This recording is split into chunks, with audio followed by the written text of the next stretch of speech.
Good evening everybody and welcome to the Parish Council meeting for the 23rd of August 2016. We've got some new faces in the public gallery this evening. So my name is Alex Bowles, I'm the Chairman of the Parish Council. On my right we have Sandra Moxon, Neil Brown, Kevin Parker, and my left Ian Barrett and Stephen James. The fire exit obviously is there and where you came in and in the door under the stairs.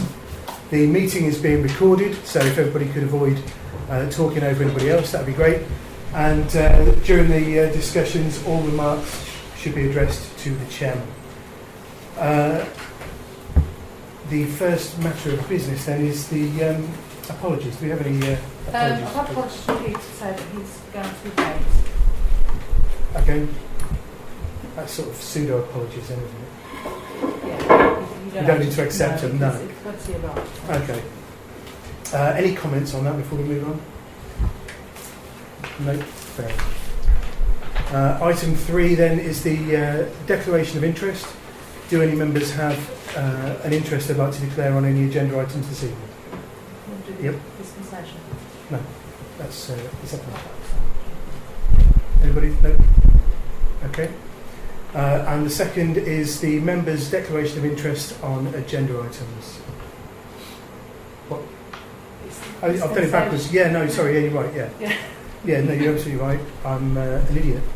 So, for about the 800th time, do we vote on that? If anybody else would like to do the job, just go right ahead. Right, okay. So, this one then is to consider a request for a member by dispensation. Yes. For Ian. Right. Are there any comments on this?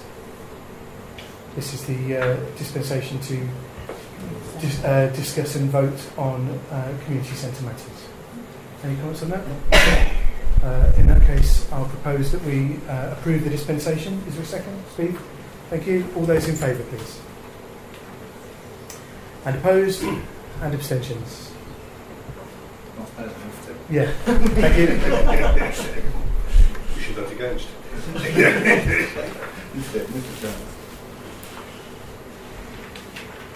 Item 4 is to sign the minutes of the previous meeting, which is the full council meeting held on the 26th of July. Does anybody have any comments on those minutes?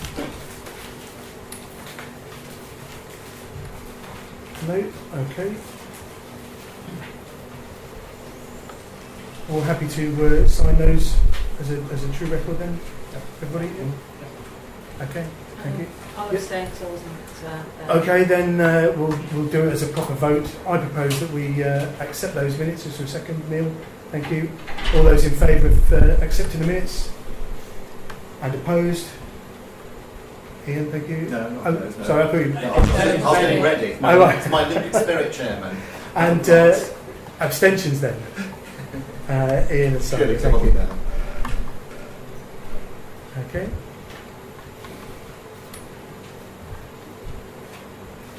Item 5 is to consider the co-option of councillors. We're in the fortunate position of having several prospective councillors to potentially welcome this evening. So in alphabetical order then we'll start with Elaine Coe. Good evening.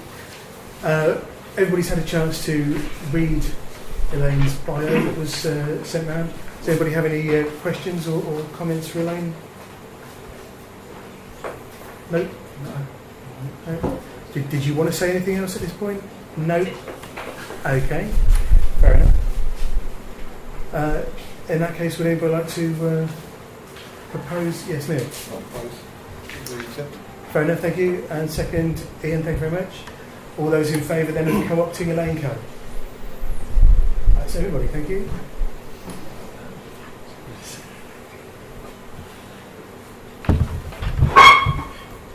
Would you like to come and take a seat?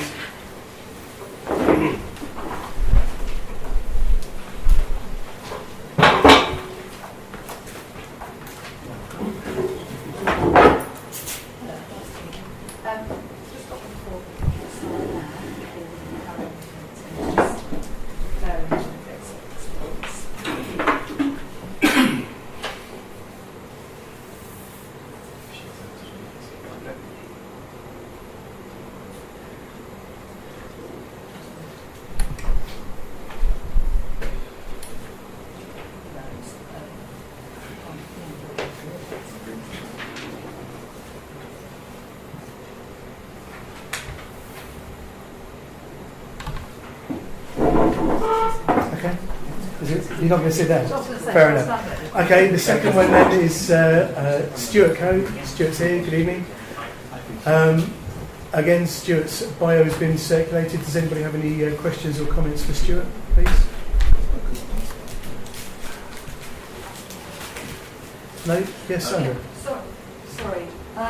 I know that you're very active with the MUT as a parish council when we've got no political bias at all. Yeah.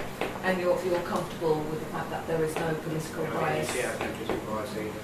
Pardon? NET has no political bias either. Okay. And also because you stood for Labour, did you, for the Daventry and stuff like that. So But that doesn't exist itself in these committee meetings. that's just that really. Okay, thank you. Any other comments? No? Okay. Also? No. Somebody like to propose that? Steve, Yeah, thank I'll you. propose to accept Stuart and Okay, Ian, you're seconding, thank you. All those in favour of co-opting Stuart Coe onto the council then? No. Everybody again, thank you. No, that's right, that's not going to be counted. Alright. Welcome aboard, Stuart. Would you like to come and take a seat? Thank you very much. It's like a game show, this, isn't it? So, come on down. That's, That was one point you just got to sign. Just declarations of office. Okay. And then I'll go through those at the end.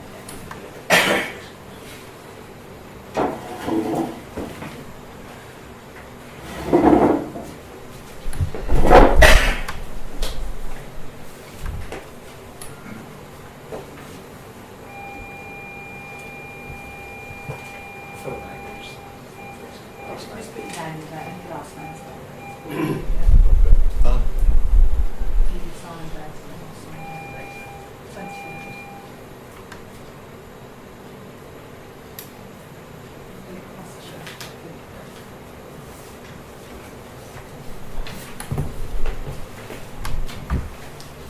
and the final candidate this evening is Luke Mace. Good evening. Good evening. Everybody's seen Luke's bio. Does anybody have any questions or comments for Luke this evening? No. No? More Okay. Miriam. Fair enough. In that case, a proposal, please. Neil, thank you. And a second. Steve, thank you. All those in favour of co-opting Luke onto the council? That's everybody, thank you very much. Thank you. Welcome aboard to all our new co-optees. As I think I'll we've... go through those at the end. I'll wait till this is all done, actually. Just write your name there and sign there.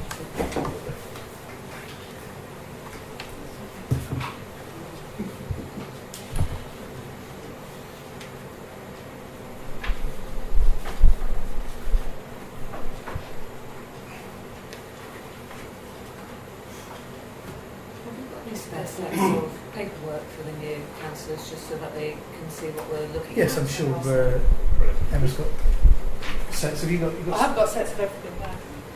Is there anything I'll spare on pass the them across sheet? to you and share them. Right. You want to... Share. Yeah. You've got everything on there? Oh, sorry.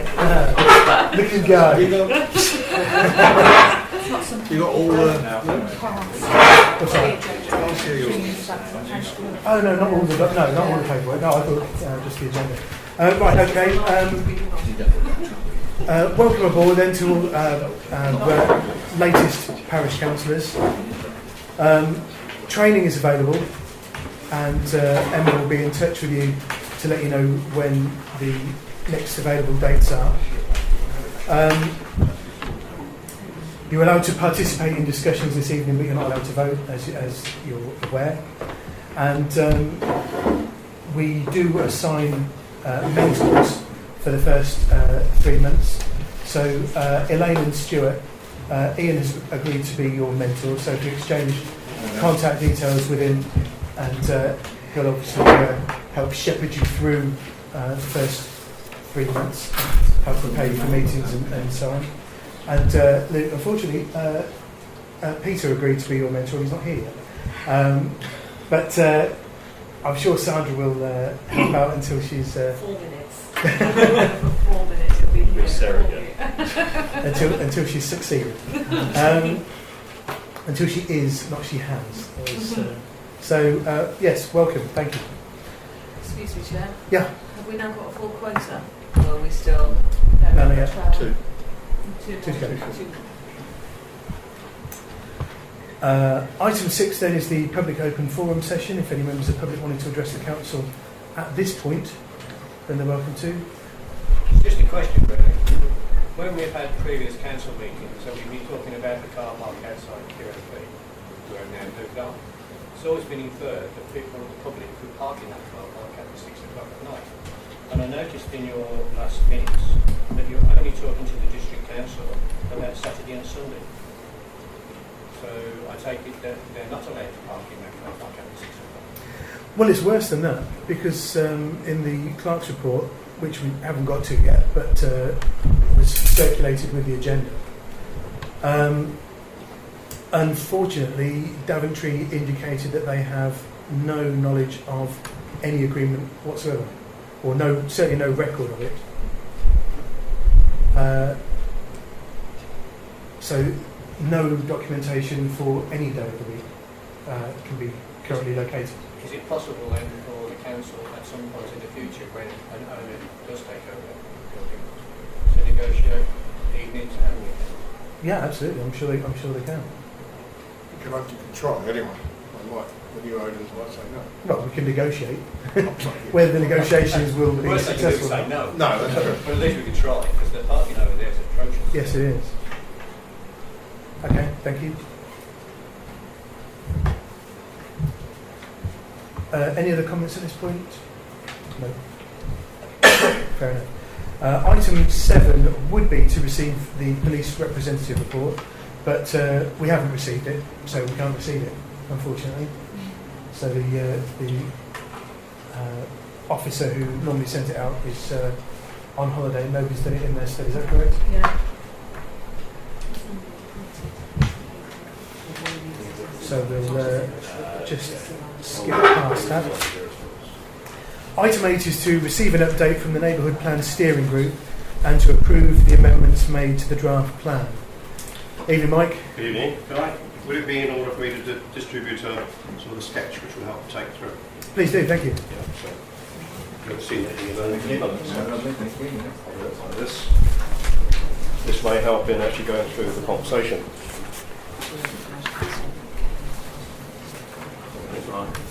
Thanks, Mike.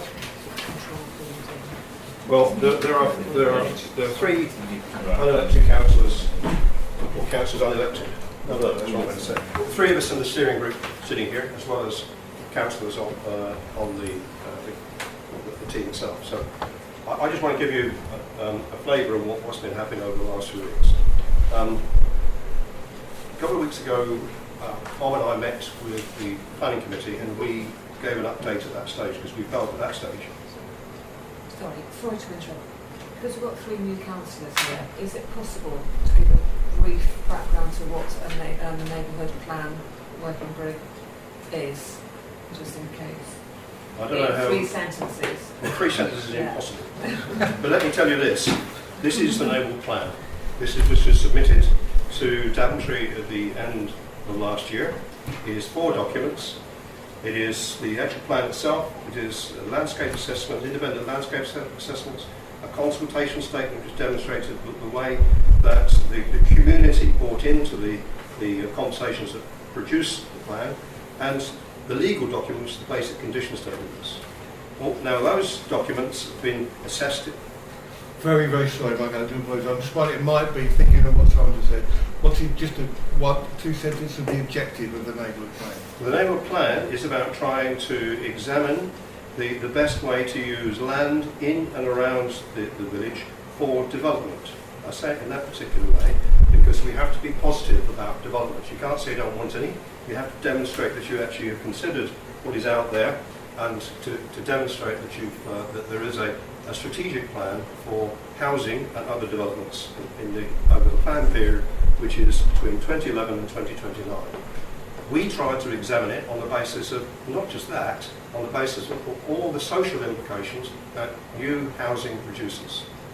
And within that discussion with developers and others, we were able to negotiate a number of benefits to the community from the developments that are to the south, being built by Barracks. They include a new surgery worth of something like £1.25 million, just under £1 million for the primary school.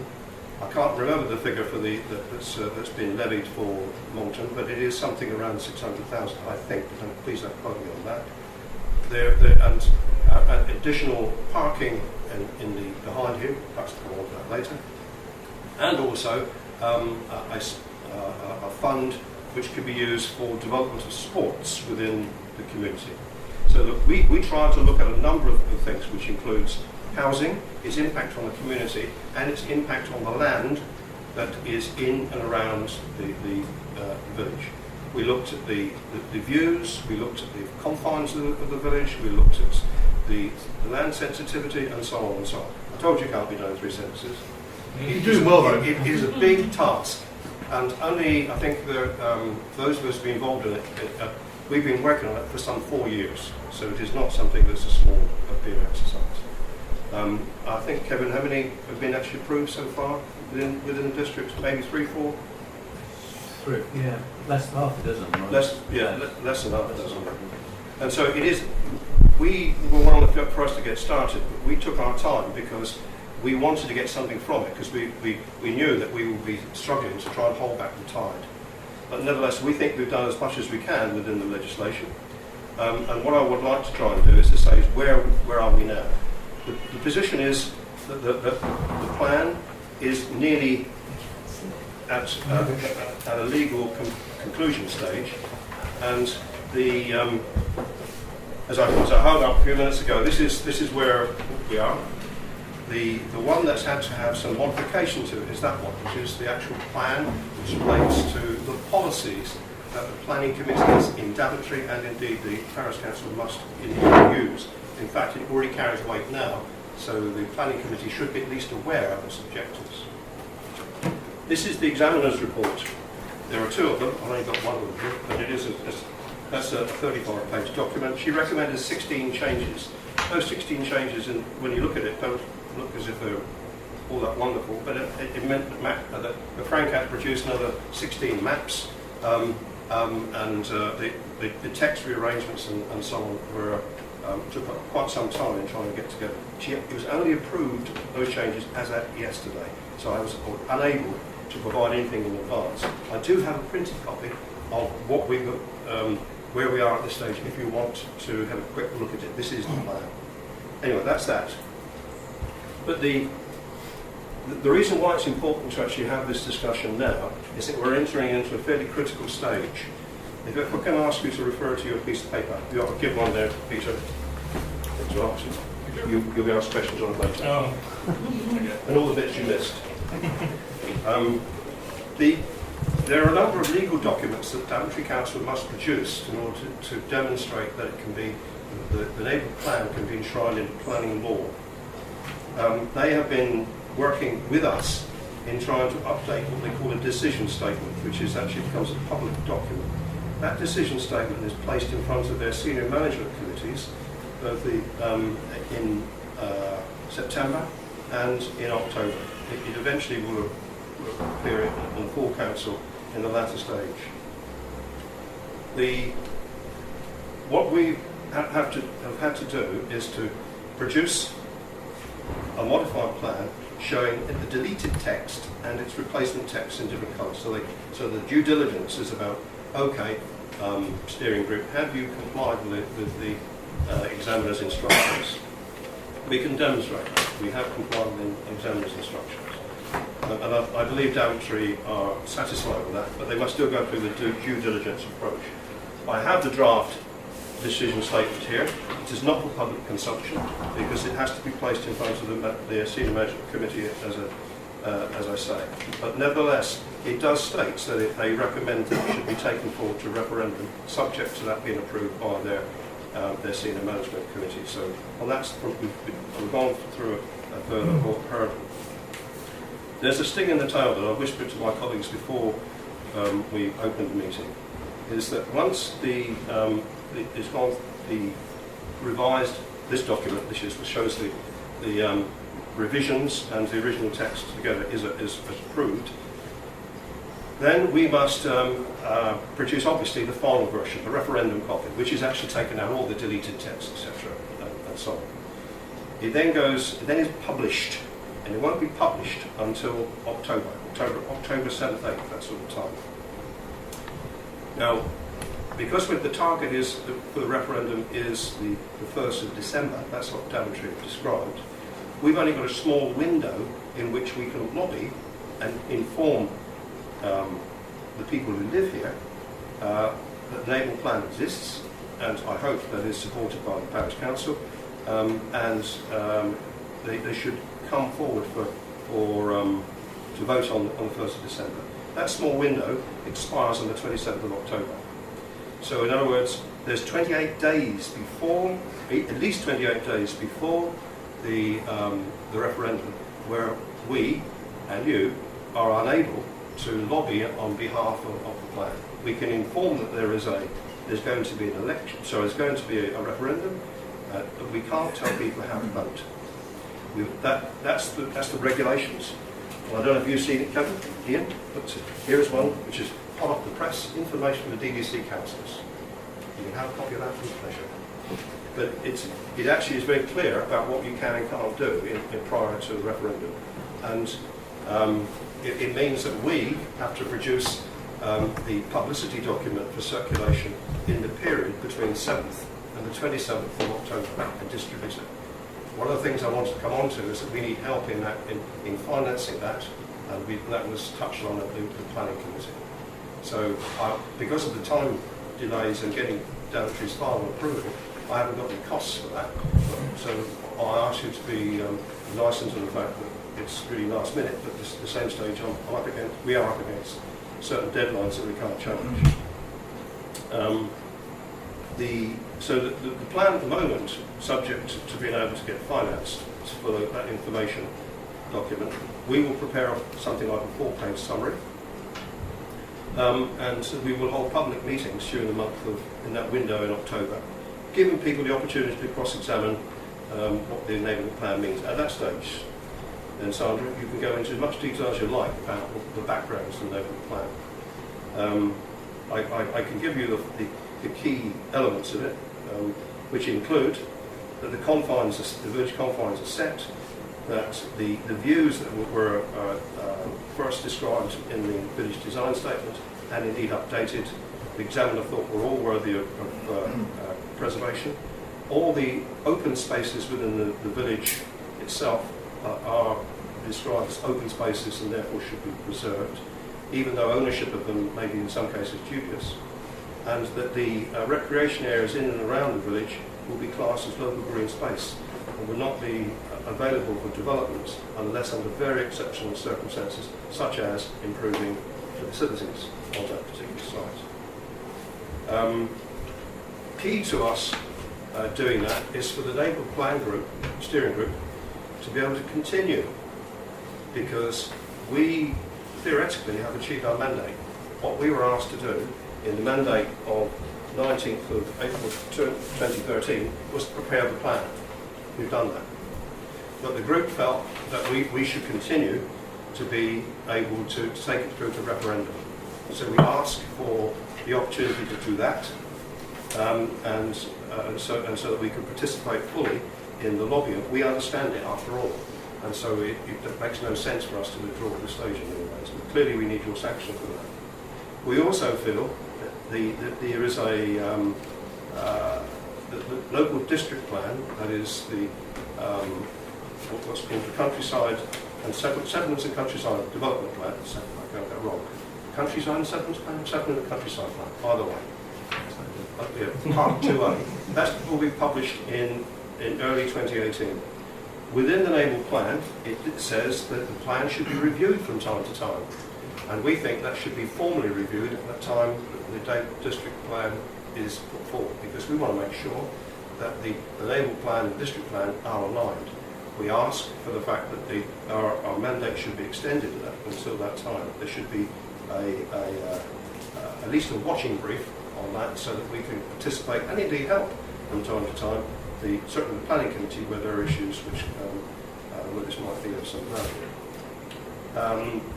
I want to draw attention to the fact, going back to the final stages, during the last 28 days, the only publicity, or emphasise, the only publicity you can make is actually informing people that there is a referendum.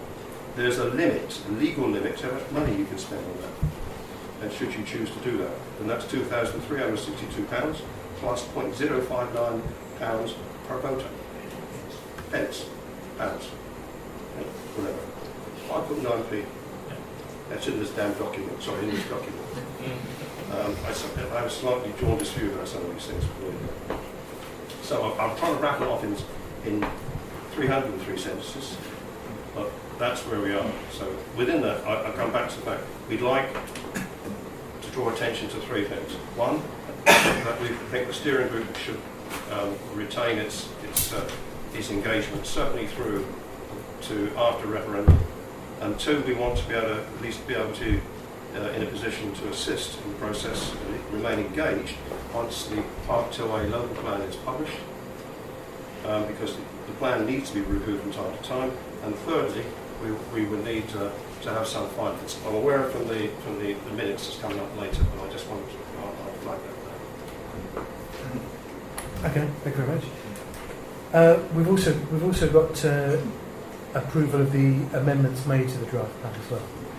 Yes, I went through that, but I sent that to Emma. Everybody's had a Right, it's a question of, it's the last few sentences, Mr. Griffin. Okay.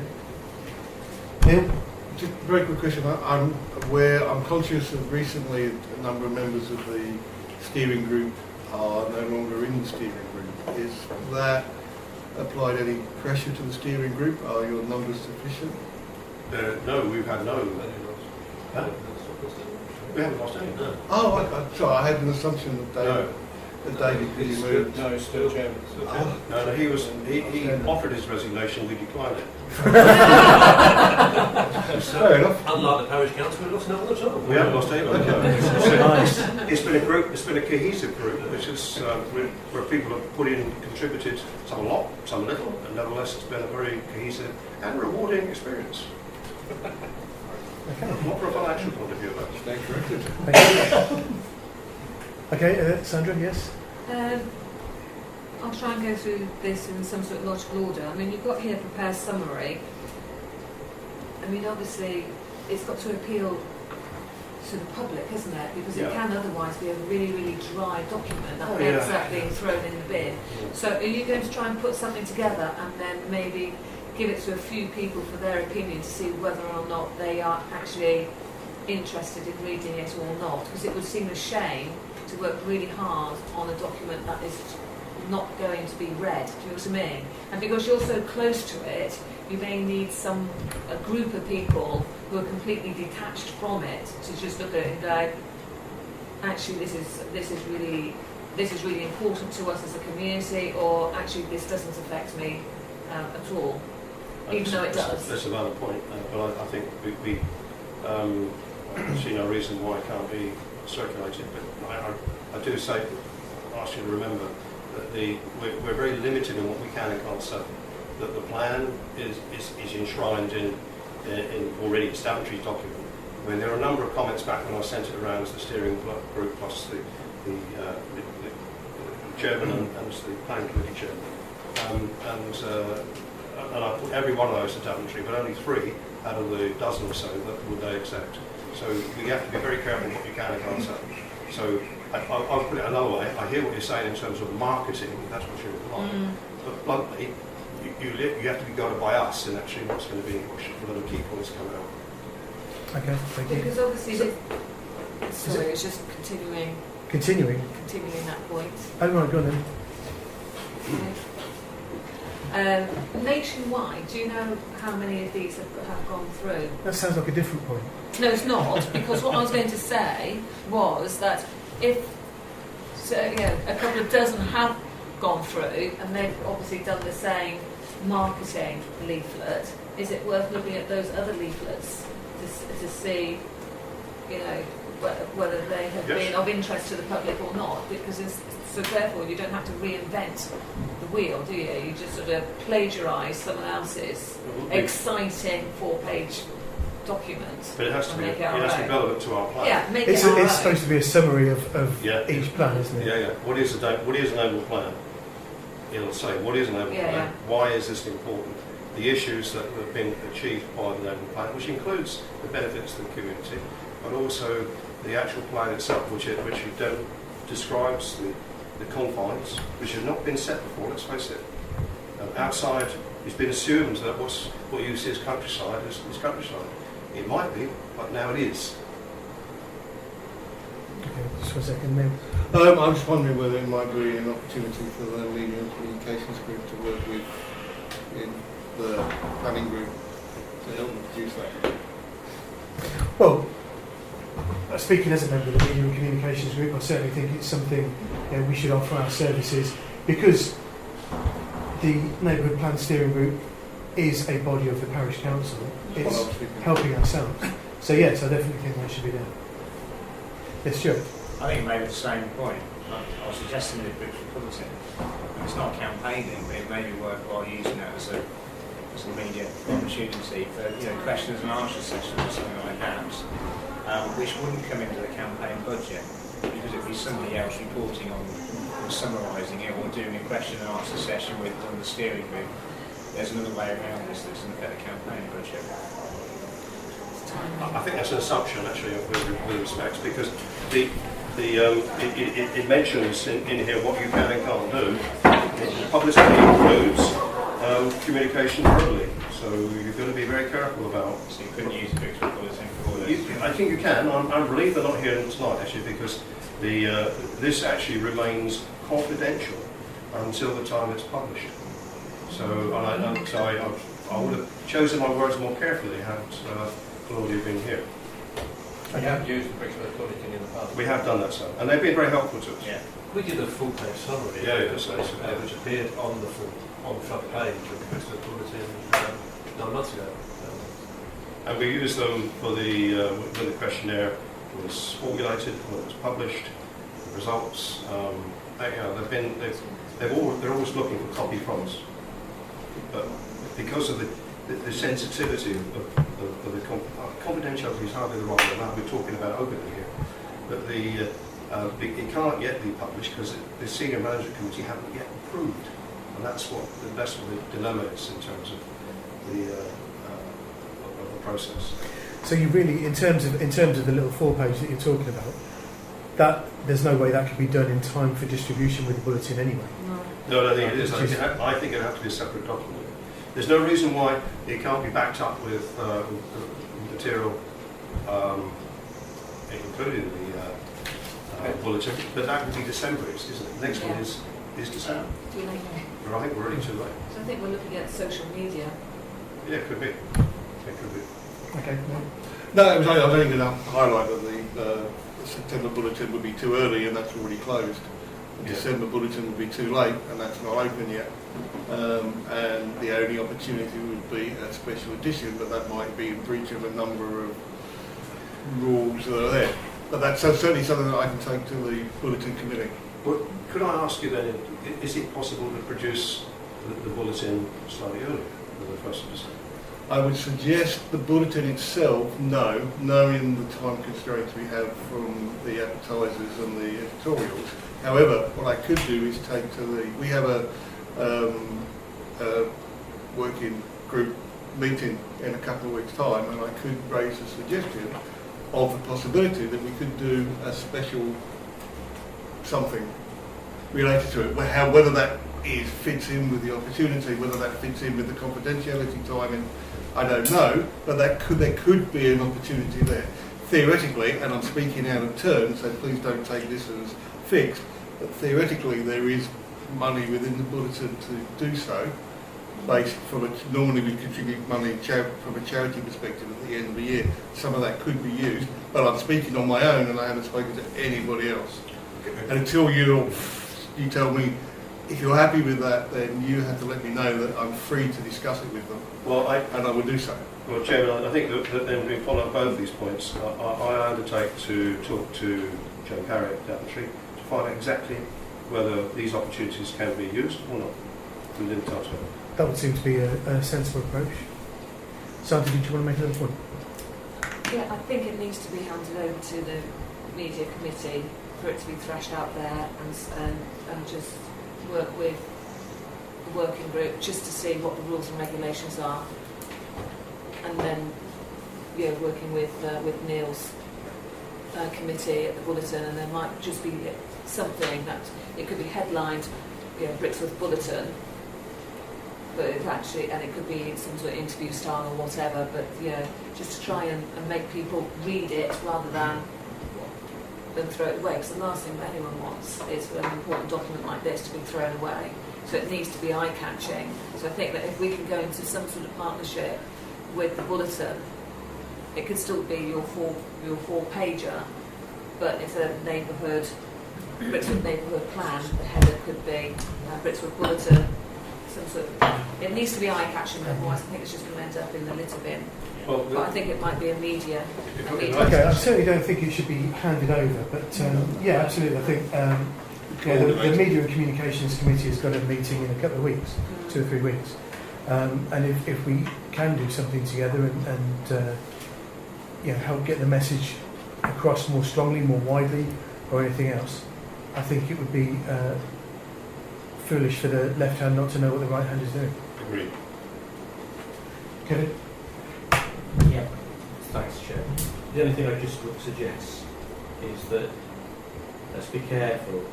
The group who've been doing this have been doing this for 4 years, Yeah. and they know the people in Daventry at the District Council, and they know which way to go on this.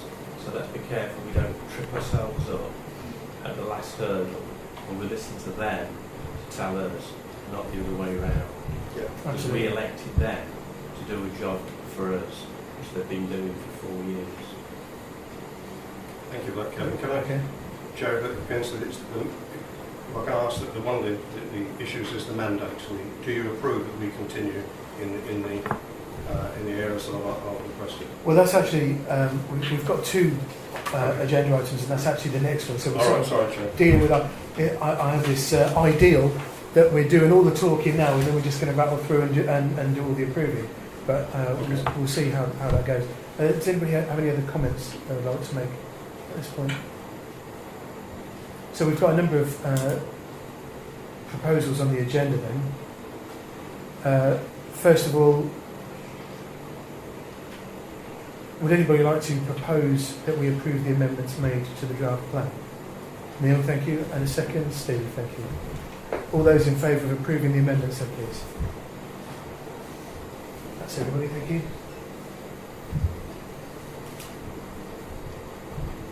And then coming on to item 9, which we've already touched on. The first item is to approve the updated Brixworth Neighbourhood Plan Steering Group mandate,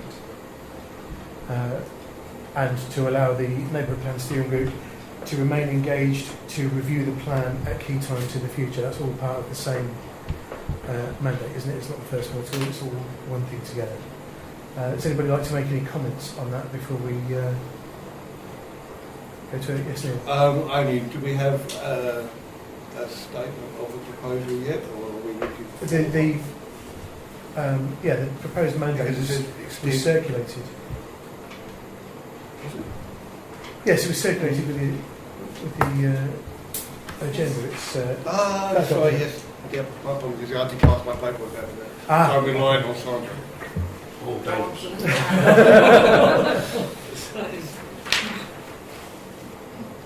Okay. So, are there any other comments on the on renewing the mandate? No. Is there a proposal then? Yes, Neil. I propose. That we accept, that we approve Accept the the. mandate as it's written. Okay, thank you. And a second, Steve again. Lovely. All those in favour of accepting the mandate, then please. Everybody, lovely. Thank you. Thank you very much. We'll obviously come to the finance bit later on. Item 10 is to discuss a letter from Brixworth Parochial Church Council and to agree appropriate action. This letter was circulated. Obviously, we've all seen the letter that was referred to in the agenda. The Parochial Church Council is appealing a decision that the Parish Council made in respect of a grant application from the Friends of Brixworth Church.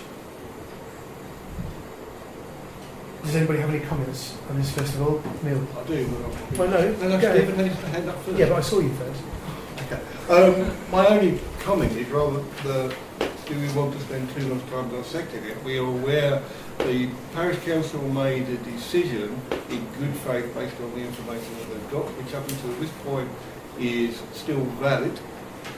We have the Finance Working Group are reviewing that, and I noticed there is something on the minutes related to that later on. My thought would be that rather than spend a lot of time talking about it, if the proposal from the Finance Working Group is adopted, that's the response to the letter. We are now reviewing the policy and taking it to legal advice. The decision was made in good faith. Okay. Thank you. Steve? Yeah, my point was really that we should just respond to the gentleman who wrote the letter and say that we are reviewing the policy up until and all grants are suspended, assuming that goes through the later on in the agenda. And that we will notify people once that has been reviewed, and then we can take it forward from that. Okay, thank you. Ian?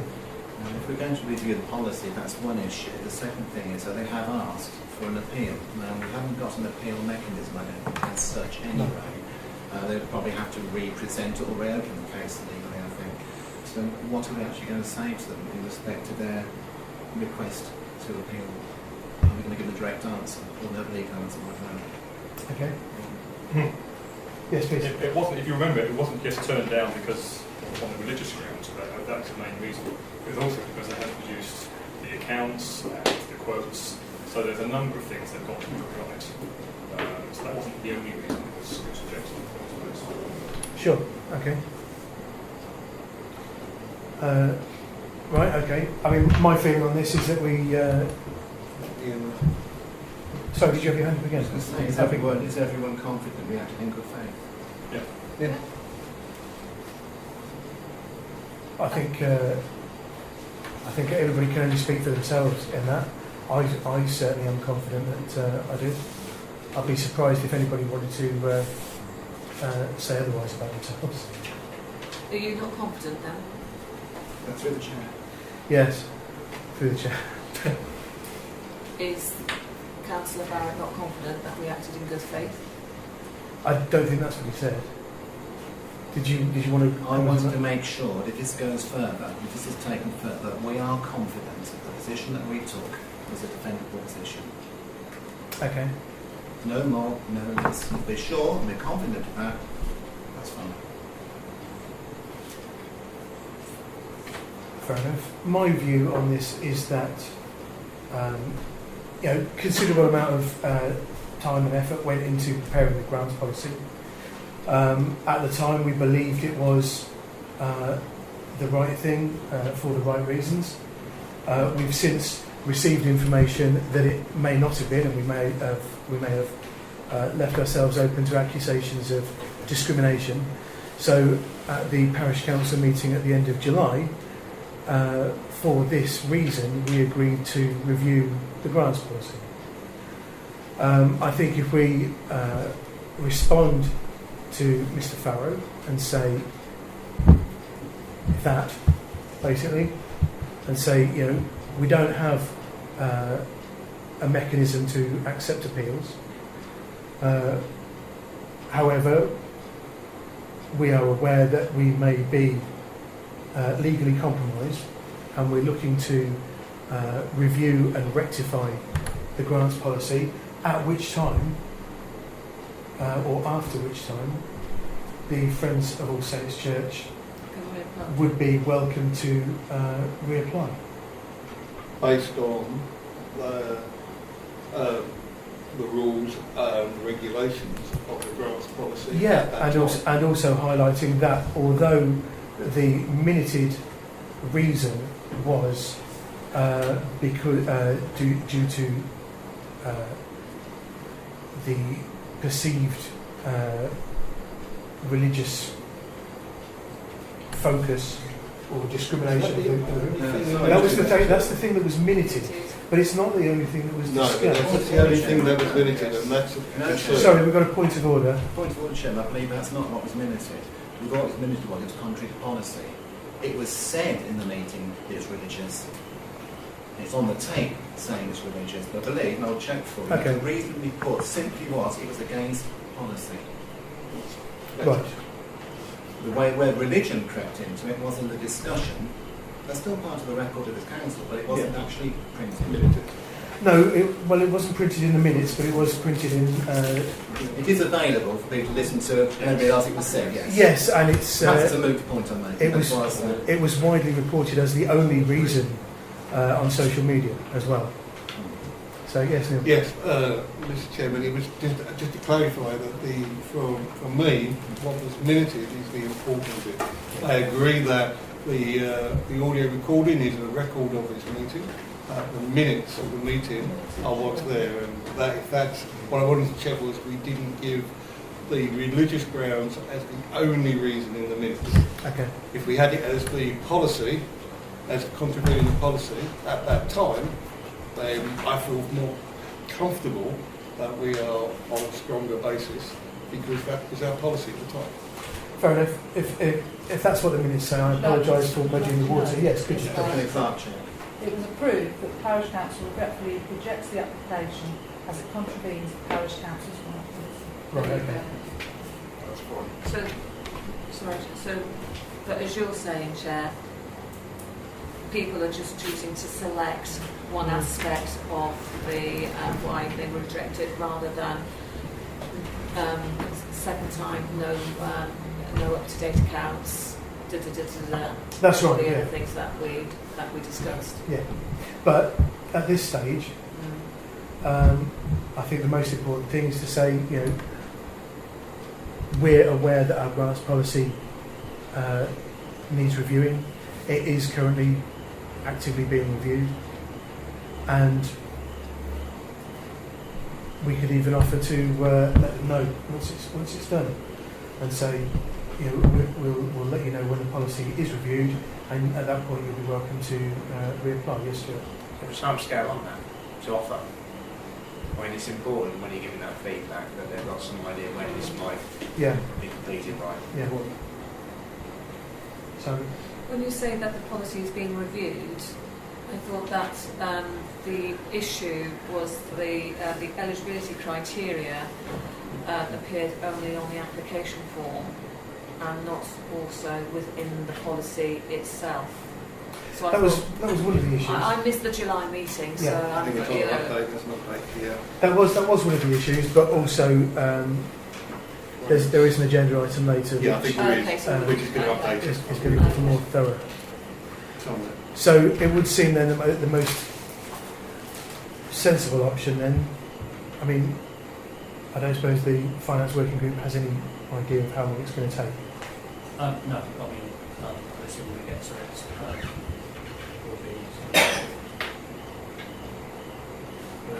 we'll be asking for a suspension of the grants until it's finally reviewed and so Okay. But we could anticipate later this year. Right. So yeah. So if Mr. Farrow is saying you rejected the application for the grant based on religious grounds, Yep. he is in fact incorrect, isn't he? So surely that needs correcting, because if within the minutes actually says it's broader than that, then he needs to be corrected. It wasn't just yes. Yeah. Well, we can certainly point out that the parish council felt that the application contravened a number of policies. Just wondering whether it's just worth cutting and pasting crudely. It's quite, but, yeah, quite hard but to write a letter by committee, isn't it?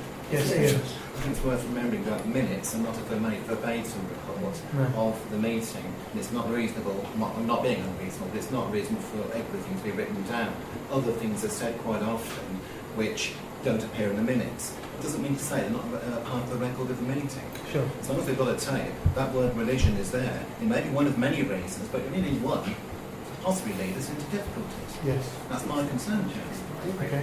And also they had a representative here who heard everything that's being said, so that is why they had a representative here who heard everything that's being said. So that is why I think that's why that's. Oh, so because she's gone back saying they rejected She it. heard or- everything that was being said, the whole discussion. Yeah, and she wasn't at the previous No. meeting where we gave different. Yeah. Yes, Mr. Chair, but I do think that you're quite right that trying to write a letter by committee would take us till midnight and we still won't agree. Could I suggest that if we need to propose, or I'll propose that we ask the clerk to respond accordingly with some guidance from yourself as chairman to write a letter back. I think it's worth including the key points though. So we want to note that. Well, Before you go on, okay. the letter actually covers a few other things as well. It's not just all about the grants policy. They're actually asking questions about the churchyard Yes. and the fact that it will be full and what's going to happen then. So there are other things in there Yeah. that need to be discussed, which I think you probably have to put on everything. Yes. Well, it's yeah. The other things like the churchyard, which they predict in 7 years' time will be full. I mean, Yes. that can be obviously a separate agenda item at some point, and we can just reply. So we don't want to do this by committee, but say, and the other issues raised will be dealt with, such Okay. as a full graveyard in 7 years' time. Neil? With the greatest respect, I don't disagree with the points that were raised, but the fullness of the graveyard by 2023 will be a point for this council in 2022, but not this year. No, I disagree. No, it'd be a lot because- before then. Because the and one of the things that I was hoping to bring up is that we seek further advice on this, because I'm not completely clear, but I have heard and certainly certainly Brixworth Church website implies at certain points that the parish council is then responsible for finding alternative land. I think it is. I think it was in the letter, but anyway. We have the power to do that. We don't have to Not a do legal it, requirement. but we have the power. What you can do is try and pass it on to district council. Parish council can say no, but we have the power to do so if we want to. Is that you talking about the maintenance or the acquisition of new land? But Both. Oh, right, okay. Is that, do you still want to make a... No, that's what the words are. Right, okay, fair enough. Right. Okay, so in terms of the response then, would anybody like to suggest a point or points that we make in the letter? Stuart? Yeah, I think firstly we need to avoid saying there's any contravention on the grounds of religious basis. But I Okay. think we've got to step very carefully with this. I share your concern that if it does go somewhere and it is on tape that this was discussed as being on the basis of religious grounds, and further HR advice suggests that there could be a case for discrimination on this, then we want to avoid that. I think secondly, there needs to be a very clear timescale for when this policy will be reviewed, and that should be shared at the earliest possibility in this letter. I mean, the letter was 11th of July, and it was seen as sort of awaiting a response to this. I don't think we actually received the letter until after the last meeting. Didn't we? No, but yeah, but we received it after the last meeting, but it was in an email. Okay. I've responded to the email saying it was So going to they've be had an discussed initial tonight. response. So they knew that it wouldn't be dealt with until tonight. Okay. Because obviously if it misses an agenda, it has to wait to the next meeting. And I think the only other thing to add to that is even if you do then review the policy and share that with them and then say you can reapply, there still could be grounds from the previous attempt on discrimination. Just because the policy wasn't up to date doesn't mean it wasn't discriminatory or breached statutory requirements. So you've got to tread very carefully with this one, I think. Okay. Ian? As a point of information, yes, the letter is dated the 11th of July, according to the email trail, and he sent it to us on the 27th of July. Yeah. So it's not, I'll take your point, there was a bit of a time gap there, but a lot of it's his end rather than ours. Okay. So we need to avoid any implication of religious discrimination, and also state the expected timescale.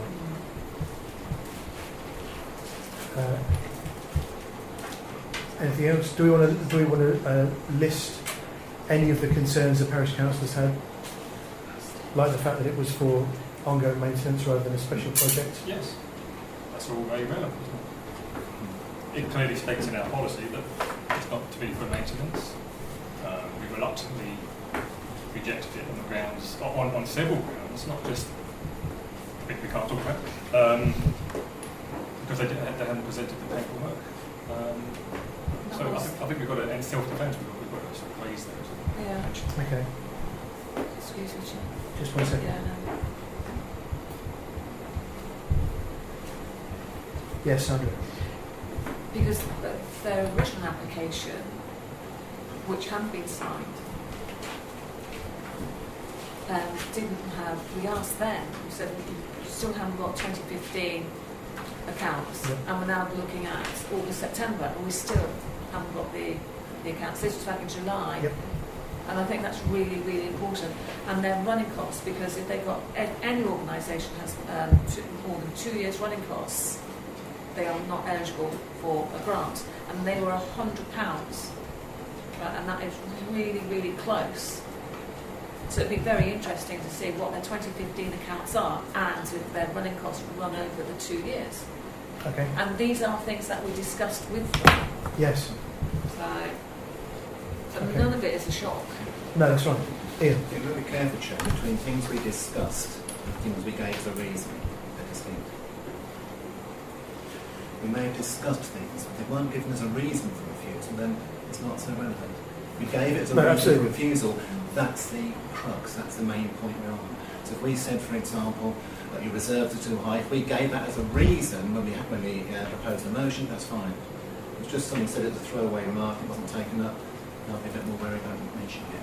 That's fine. But if we say it was, it had previously been raised as a concern, I think that would be okay, wouldn't it? Yeah. Okay. Stuart. I don't know too much about the individual policy for awarding grants, but I can only add that in your letter, in your response, really you've got to tailor it against your current policy without any amendments to it. You know, what are the objections based on your current policy? That's the only thing you can really do in this case. So that needs to be made clear. And if you haven't got, I don't know if there's a pro forma for an application for any grant, if you've got one that you can clearly identify where they haven't met the criteria in that pro forma, then again highlight that at the same time, because it then shows that you're giving valid reasons for the rejection at the time, but also gives them a target for the next application afterwards. Right. So regardless of what was Yeah. actually discussed, Yeah. point out the material facts. That's it. Okay. Thank you. Do we need to say, Chairman, that we're happy, if we are happy, that the decision is properly made Okay. in accordance with our policies? That's what we believe. I think we should write that. That's what we believe. Okay. Is everybody happy that we include that the decision was properly made? Yeah. I don't think it was, but okay.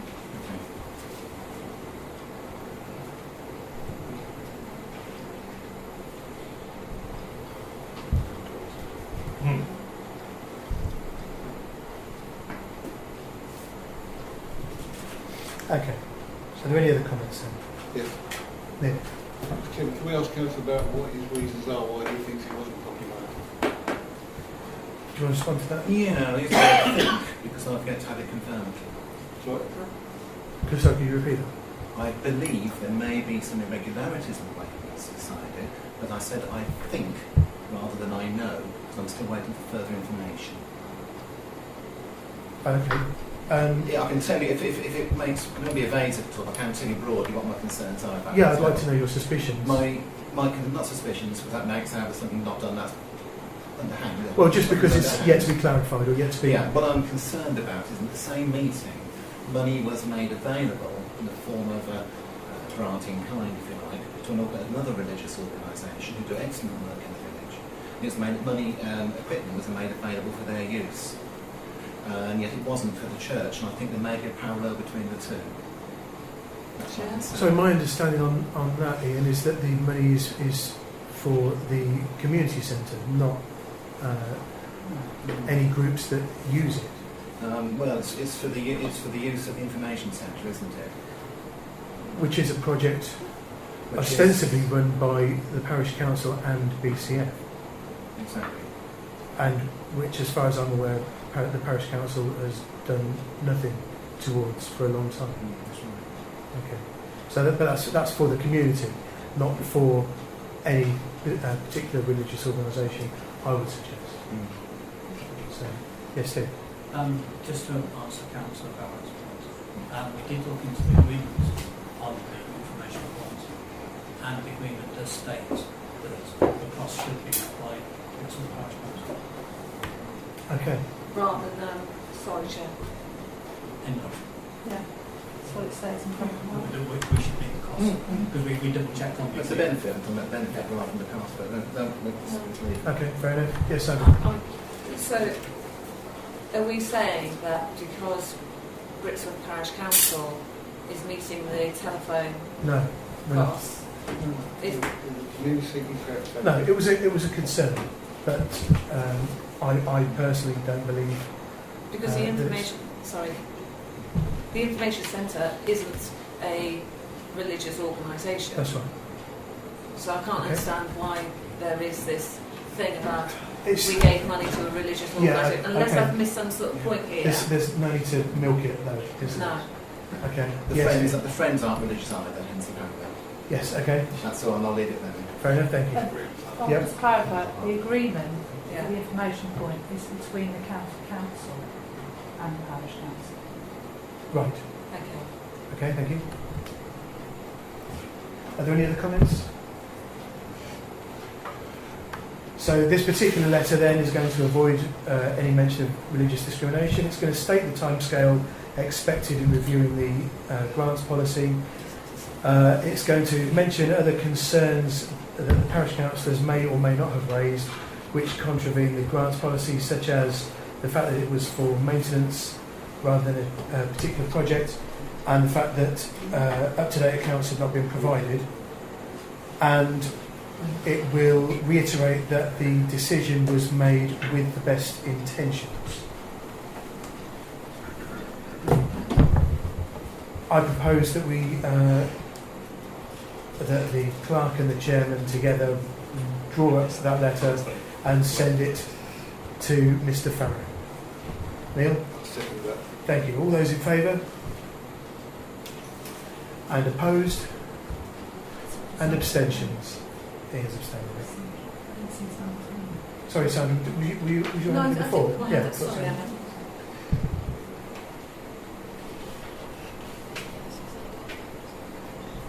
Okay.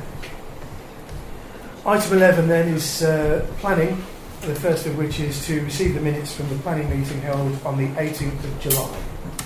Does anybody have any comment on those minutes, please? No? All happy to receive those? Lovely, thank you.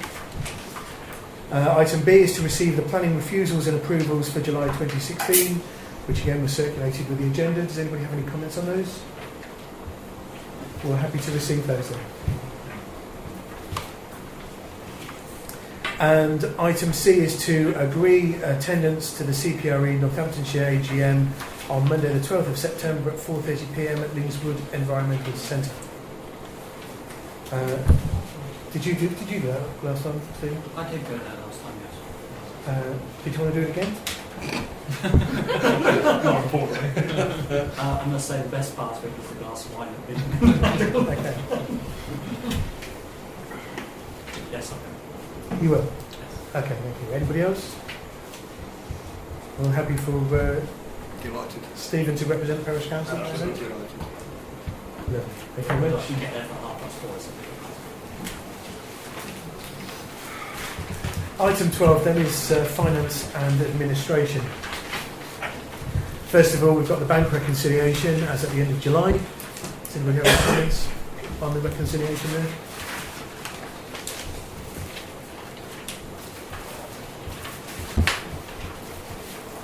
No.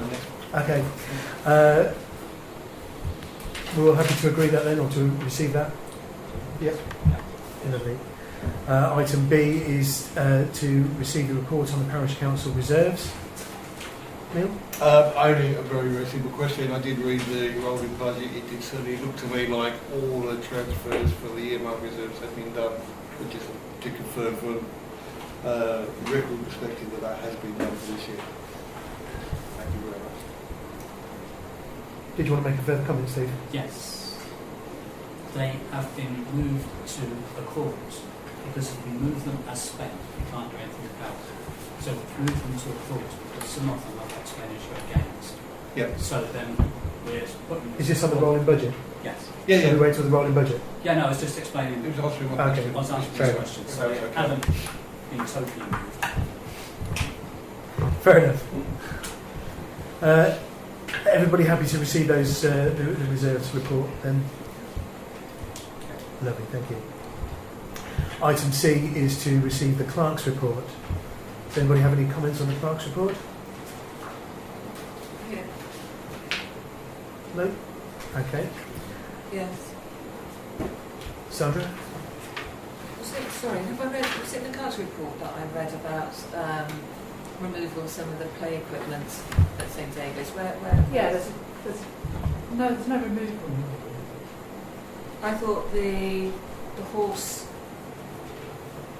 slide thing, the seesaw thing was being. Where have I read that then? Was it in the report from Rossborough at the last meeting? Wasn't at the last meeting? No, but you would have received the report. I'm sure I read it in some documents attached. Sorry, I only flew in at 2 o'clock and I can't remember where I saw it, but I thought that... There's nothing being removed. No, okay. If I come across it again, I'll just ask you next time. Is that all right? That's not the double rocker, Yeah, the double rocker. I thought I've read which somewhere. says loose fixes to be removed and replaced. So it's just the Oh, fixings. yeah, it's not being removed. It's just the bolt. Yeah. Yeah, okay. Oh, the bolts are to be removed and Yeah. replaced. Right, you got it, okay. Oh, there it is then. Are there any other comments on the clerk's report then, please? No? Okay. Item D is to receive an update from the Finance Working Group regarding the rolling budget and to receive the rolling budget for July. We've all had the rolling budget circulated. Is there additional comments regarding that? I was just going to explain what we've done with You moved them into accrual so that... so that if there's an expenditure, then the accrual gets reduced. Right, okay. Excellent. Any comments on that? Yes, Sandra. Sorry, did you... No. Okay. So obviously just going down, and we should be in and around 33%, shouldn't we? Because we're 4 months. It's not the way it works, though. That's not the way it It works. doesn't No, matter. but it's a guideline though, isn't it? But so I just got a couple of little things that I just wondered if we're looking at an overspend or whether we're actually going to be okay. And there's one in staff costs, the fourth one down. Just before you do that, remember that this information is confidential and it's being recorded. Yeah, Thank you. so I wasn't going to mention anything, but Okay. yeah, there's just stuff in into the staffing. That was just, yeah, sorry. I'd just like to answer your question. Yeah. That particular cost is higher during the summer than it is in the winter. So that's what I mean, it will even itself out by, yeah. And the Sage payroll and support and stuff. It's just cost It's more. just once a year paid, so once it's paid. So it's we've 100%. had to sort of guesstimate, Yes. and it's gone over Yeah. the guesstimate. Okay. And that's the same with the Gladstone computer support, it's a guesstimate. And, Yes. and sorry, I'm slept for 32 hours. Okay, notice. Street lighting. Why is that gone slightly over? Street lighting.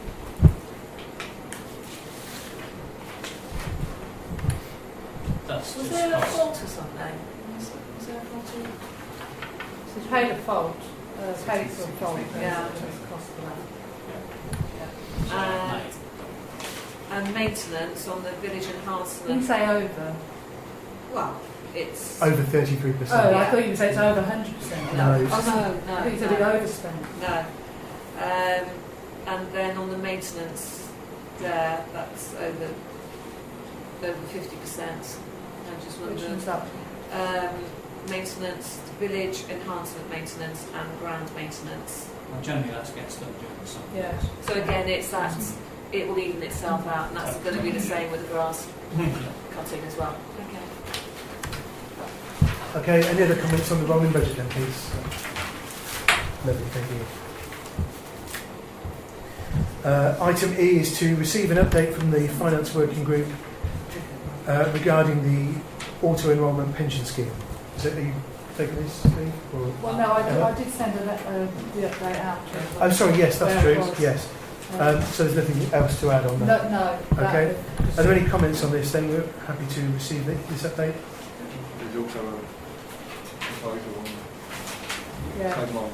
To receive that. Well, I'm going to have to get advice on this. Sorry, I've not seen the proposal. Where am I looking? To receive an update No, from... on Oh, sorry. On the pension. I've jumped ahead again, my apologies. Oh, right, okay. So I've crossed it off too early. Right, I'm getting advice on the first. Yes. Yeah. yeah. But Okay. maybe, depends on what I'm probably to do. So we're all happy to receive that document then. Item F then is to receive an update from the Finance Working Group following the review of the grants policy and to approve the request to seek legal advice and to approve the suspension of all grant applications until the review is complete. Are you talking about that, Steve, or somebody else? I know I always said to you, always seems to be you. Peter, did you want to say something? No. I don't think about the business talk. We are concerned about going forward with that policy in what's excluded. So we would like to have firm advice so that we know if we're including things, we are watertightening. And really our recommendations until that review has fully taken place, we suspend the application of grants. So then we're not dealing with anything. Okay.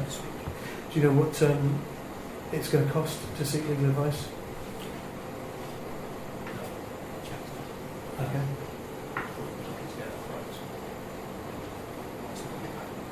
Right. Okay, fair enough. Ian? Do we know where we're going to get the advice from? Which firm? We've got to sort that out. We're going through a lot of stuff on the last finance meeting. And we sort of really said, this is what we want to do. Now we're going to have to report back and say, this is what we want to do. And tackle it step by step. And through the chair, can I ask you know roughly how much it's going to cost to get this advice? We must have put authorise an amount tonight, perhaps? Or top limit? I don't know whether we speak to Danny Newton first in September because they've got access to solicitors and HR and that, which is the same what I'm doing for the pension. Yeah. mean, that would be acceptable for us. Okay. Sandra? Daventry District Council have grants departments and a legal department. So I think with Danny Moody, I mean, it doesn't cost anything then to ask those three people and all departments, because a lot of our policies at parish council level, we tend to emulate what's going on at Daventry District Council. So it would seem sensible that we should do the same with the grants policy as well. Okay. Yeah. So perhaps in the first instance We'll to speak to Dan. avail ourselves of the free advice and the advice we've already paid for. So are there any other comments on this? So are we all happy for, I suppose we're going to do it properly then. Did you want to make those proposals one at a time? Okay. I propose that we would seek advice from Danny Moody and Daventry District Council regarding sort of give advice on the wording of the grants. Okay, thank you. Is there a second? Peter, thank you. Sorry, can I be more specific than that? Can I leave Daventry District Council legal department, Daventry District Council grants department? They're two very different departments. I don't think that needs to be part of the proposal, does it? Because Well, I just I do trust the finance working group to ask the correct questions of the correct people. All those in favour of We can answer it to Daventry Did you department. did you want to do that then? Yes. Does Daventry District Council have a grants department? Sandra has indicated that she believes they do. You can apply to Daventry for grants, so there are people you can apply to. The grants officer. I would suggest we perhaps leave that off, just in case it's determined that we actually need to ask somebody else at Daventry. So could we have it just Daventry District Council for advice And Danny rather Moody. and Danny Moody rather than specific departments then? Yeah. So we're going with the original proposal, and you're happy to second that, Peter? Right. Okay. All those in favour of that motion? Oh, sorry. Sorry, can we, if we're going to use Daventry, my apologies, but if we're going to use Daventry District Council, could we also use NCALC rather than Danny Moody? Tidies it up. Go to the organisations Right. rather than Okay. The individual. Sorry. Yes, fair enough. Does he mean now? No, he means NCALC. He That means... would be January. Yes, I know, but Neil's saying that we should contact the organisation, just like, rather than saying to the That's grants perfect. policy, or, sorry, rather than saying Daventry's grants department or Daventry's whatever else, we're saying we'll contact Daventry. So Neil is saying, rather than saying we'll contact Danny, he's saying we'll contact Oh, Danny. that's not even, that's not excluded, that's fine. So, right, okay. Are you happy to accept that amendment? Yes. Are you happy to accept that amendment, Peter? I think so. Right. Thank you. All those in favour of the motion, then, please. Everybody, lovely, thank you. And your second proposal, then, Steve. Is to approve the suspension of all grant applications until the review is complete. Okay. Is there a second to that proposal? Okay. Peter, thank you. All those in favour of that motion as well, please. Again, everybody, thank you.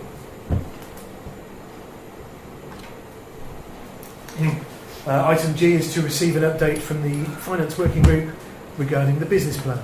Did I hear you say that was you, Peter? Yes. Lovely. I'll pass that one up, actually. Just to let everyone know that the plan is still being worked on.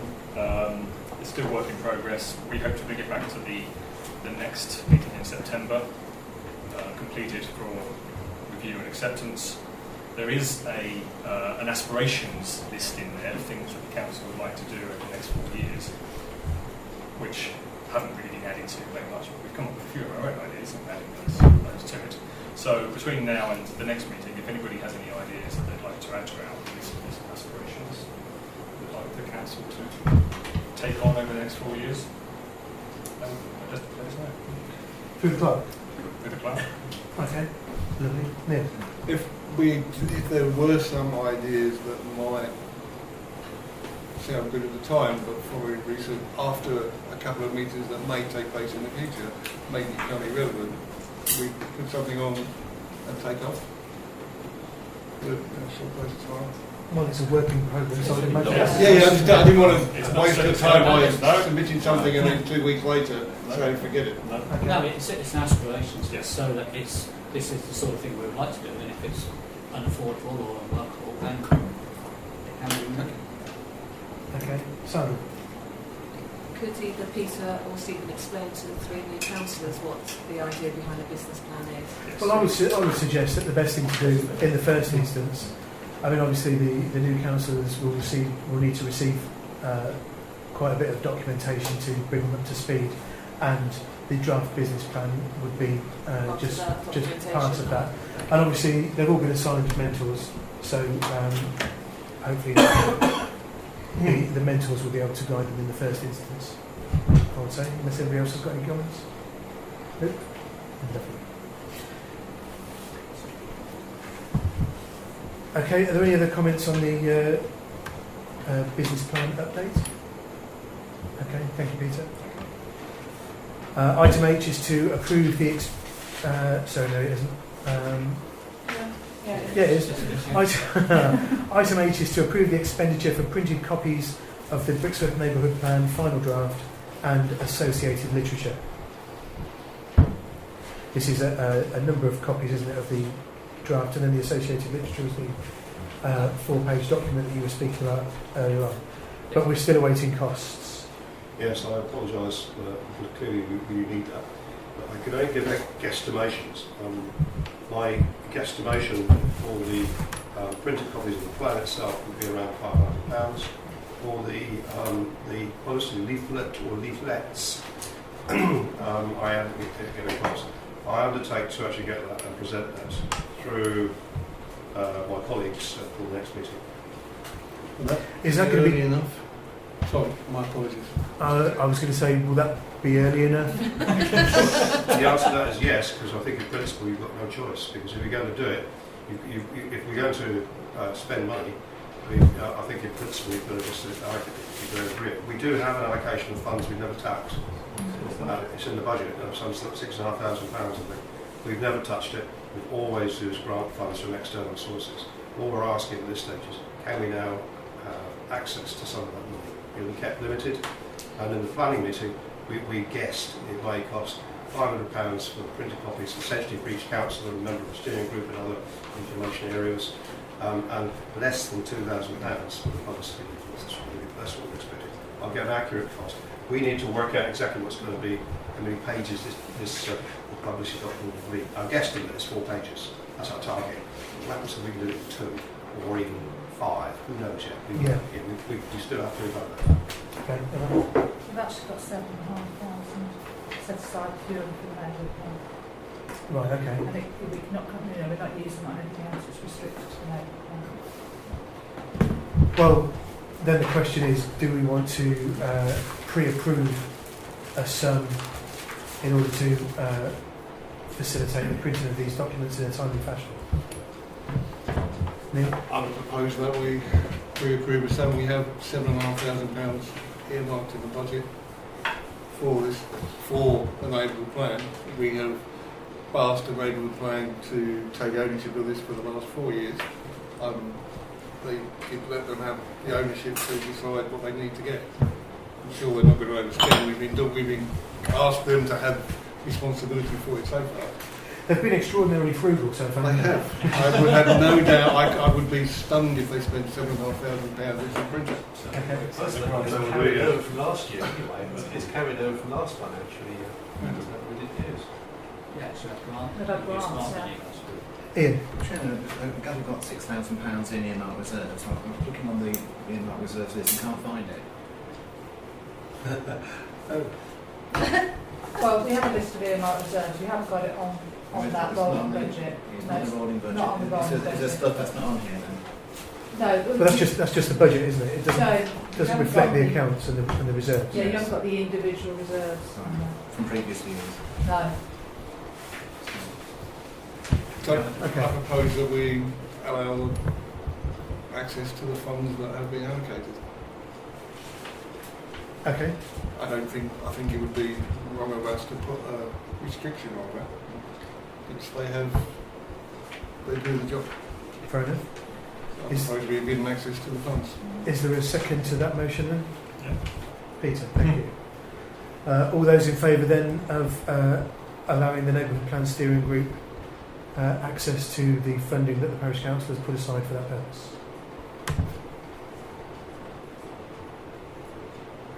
And those opposed? And abstentions? Ian? Simply because I'm on it. Oh, right, okay. Fine. Thank you. Thank you, Chairman. We will be frugal, continue to be so. Okay, We excellent. can use what's left in the freezer. There will be a party in due course, but you have to pay the colour. Item I then is to receive an update on the investigation into installing Christmas decorations in Brixworth and to approve an order of 25 Christmas trees. Do you have that information? Or we're going to Sandra. Do you have that information, Sandra?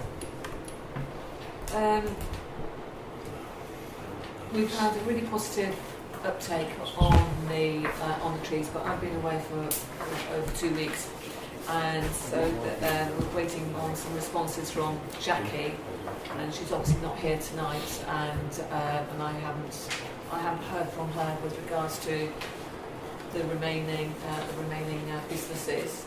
We've only had one negative response, and that was from the village hall. But I think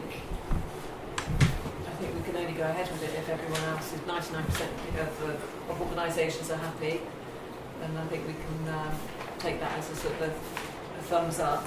And then with regards to the lights, Emma's been speaking to someone who's been speaking to a local wholesaler with regards to Christmas tree lights, because they normally work off an account. You can't just walk in there. It's trade only. Yeah. So the person I know who's got an account there has been contacting Emma to say, right, okay, seems called an open invoice, open pro forma, something like that. So,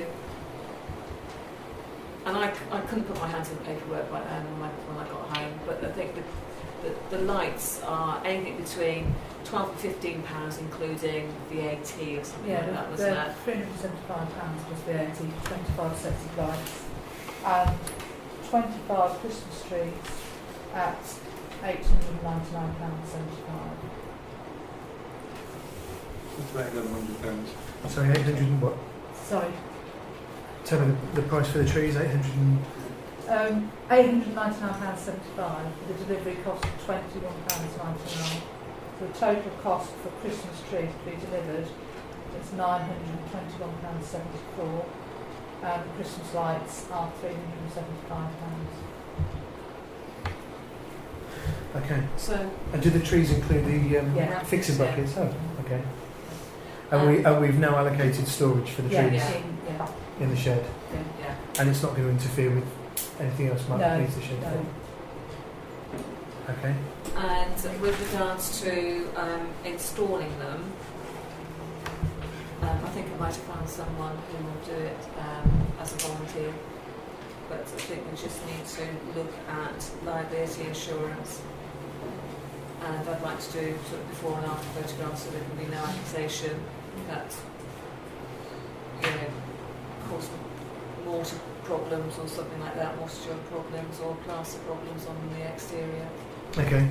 We did also mention previously that we would like to get confirmation in writing from Daventry, because they'd indicated that we would need planning permission for the trees that go in the conservation area. Yeah. Has that been obtained? That was Jackie's Right, okay. thing, as I said. So possibly, who knows? Yeah. So do you want me to chase Jackie to see whether she's done that then? Well, I'll chase Jackie. we'll get that report at the next meeting, hopefully. Yeah. won't we? Are there any comments? I'm sorry. Yeah, just to say the insurance, every business that's having a tree must have their own public liability insurance. Right, so it will come under theirs. Yeah, they and, must and have their they're, own. and they're aware of it. Because it's on their property. Well, they'll need to have some form of agreement because they're putting something on their property that they're not going to own necessarily. So there'll have to be some form of agreement, and that we will be able to have a copy of their public liability insurance. Okay, is that all in hand? You don't know this, you don't know that. Okay. And I assume, sorry, because the Christmas trees belong to parish council, I made an assumption that the insurance would be ours rather than the individual No, properties. we'll have our own insurance, but as it's on their property, they will need their own insurance, public liability Which I should insurance. have anyway. Pardon? Which I should have. They should have, Yeah. There shouldn't be an issue. As a Just business. say for example, that a Christmas tree is being, the bracket is being screwed to a building and it causes damage. It's their insurance, our insurance and then won't their cover it. insurance can claim against our insurance or something like that. I'm not sure about that. Do you It know just what I actually, mean? but it specifies in our insurance Yeah. that the property that the tree is on must have their own public liability insurance. How they pay, is up to them. Yeah. What our insurance won't cover us for anything if they haven't got their own. I think what we need to do is actually devise a letter that the landlords or property owners sign that they accept, or their insurance company accepts liability for any damage. Because the last thing we want is you said, he said, she said, and everyone said. I think we will also need to see a copy of their public liability. Yeah. So there's a whole thing. So what I'm reluctant to do maybe is I'm sure it'd be fine in the majority of cases. There may be a couple of people turn around and say, do you know what, it's too much like hard work, and they duck out of having a Christmas tree. It's been really difficult getting a hold of Mr. Lee, who owns a string of properties, where the hairdressers and the recycle shop is.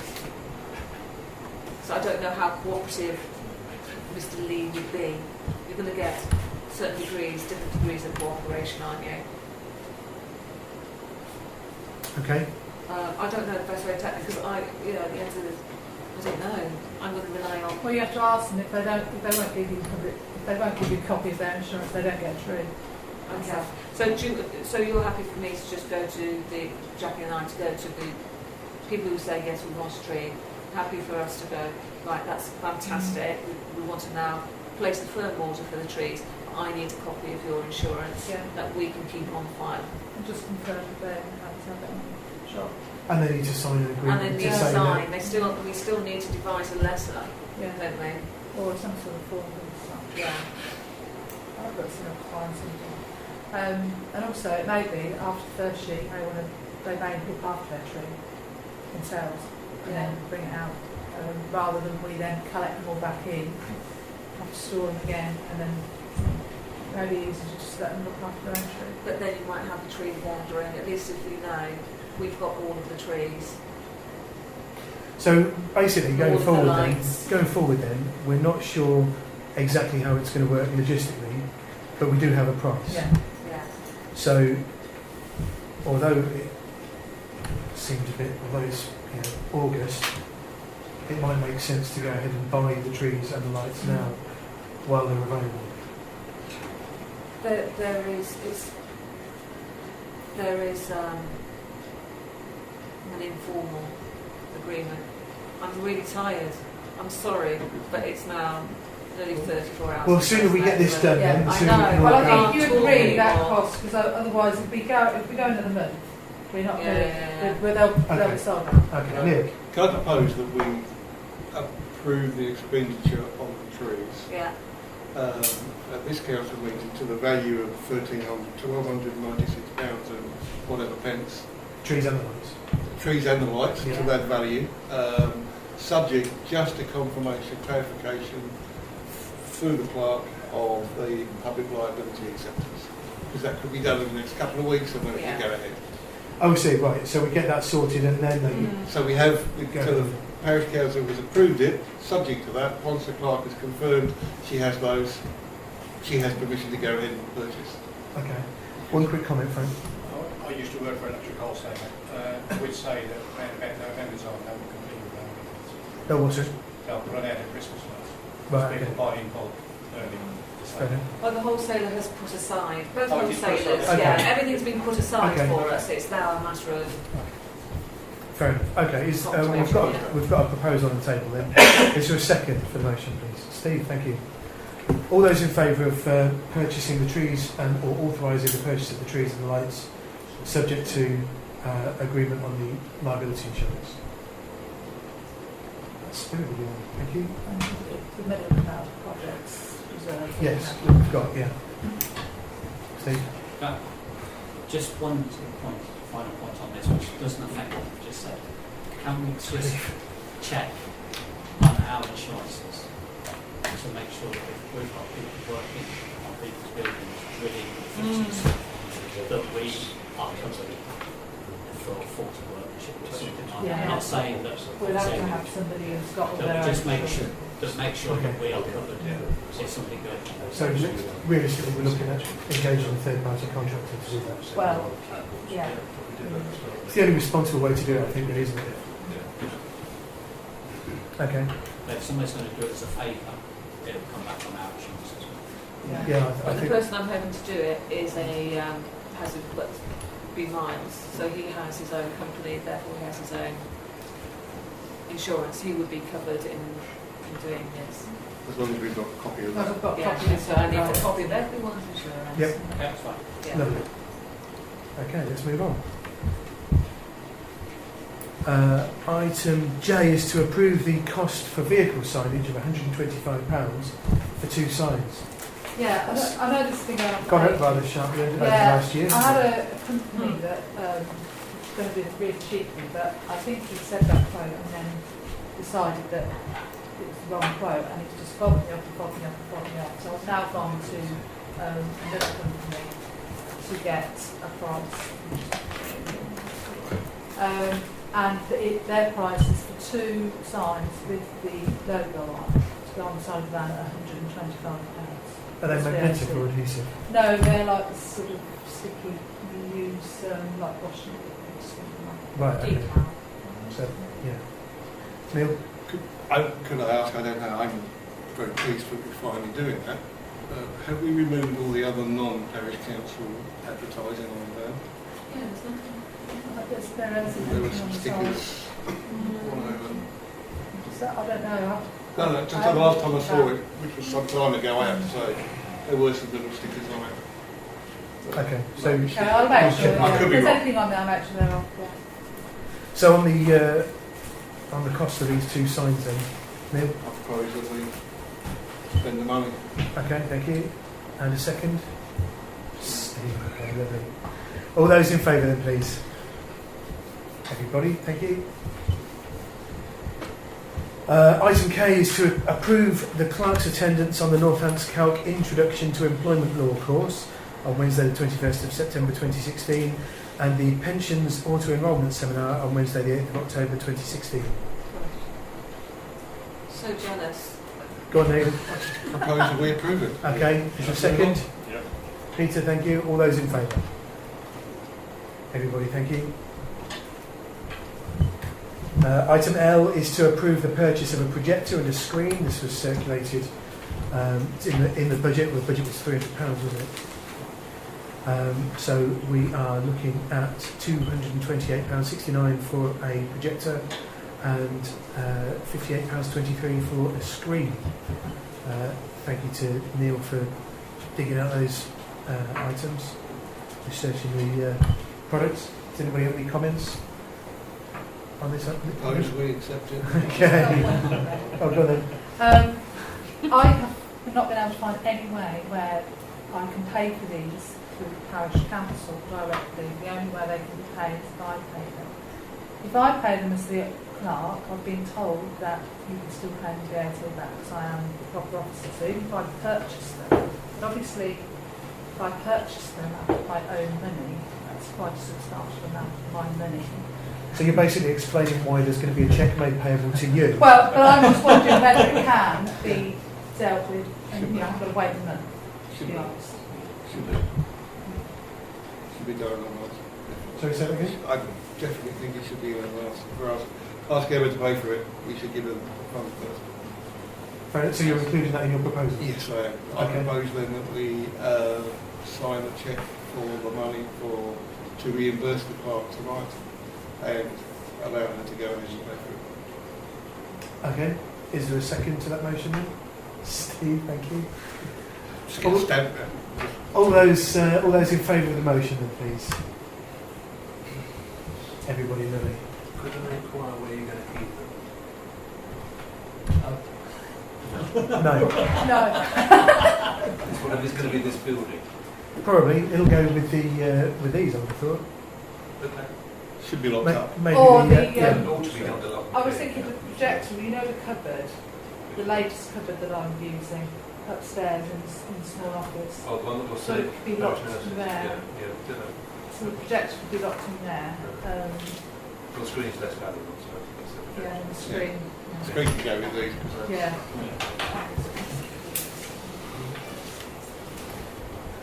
Okay, item M then is to approve the bills for payment for August 2016. This is on the sheet in front of you.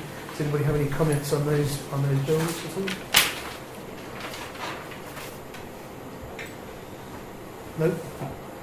Okay. Somebody like to? Yes. Oh, well then. Why have you been 600 and not 500? So it's 500 plus VAT. Oh, so then it £100. comes back down to the So then we 5. don't pay the VAT. So on your rolling budget, you see it as a net 500. net figure, but obviously that's the gross figure. Okay. Pay the bills. Thank you, Neil. Is there a second to the proposal? Go on then. Thank you, Steve. All those in favour of paying the bills then, please. Everybody. Item 13, recreation amenities. The only item is to report on unauthorised use of playing fields and damage to equipment and to agree remedial action. Do you want to talk about this, Emma? Should we start with Neil? Yeah, if you like. Do Yeah. you want to talk about this, Neil? Only that on a couple of weeks ago on Sunday there was some activity on the Ashway playing field which I thought was unusual for the time of year. So Since I you called it was a Saturday. it was a Saturday, that was correct. So I strolled along and inquired as to what it was, and it turned out to be a pre-season game, organised game by the All Saints Football Club, who they don't normally use the Ashway. They pay rent on St David's, but they were using the Ashway. I am very curious as to where they got the keys to both the gate for the car park and for the changing rooms, where they removed the goalposts, stuck them back up and didn't take them back down again. When I asked them, they didn't really seem overly interested in telling me, and I was a little bit of an obstructive neighbour according to them, which I didn't press the point, being on my own and then being 24 quite burly young lads who had clearly had a couple of drinks before they started to play. So I didn't pursue the matter. But they also told me that they'd already arranged to play another match on the Sunday, to which they did. We hadn't done any maintenance on it yet. The grass was resting for the summer period before the maintenance. They used it for 2 full games, and I'd still really like to know where they got the keys from. I think I know where they got the keys from now. You remember when we had the working group?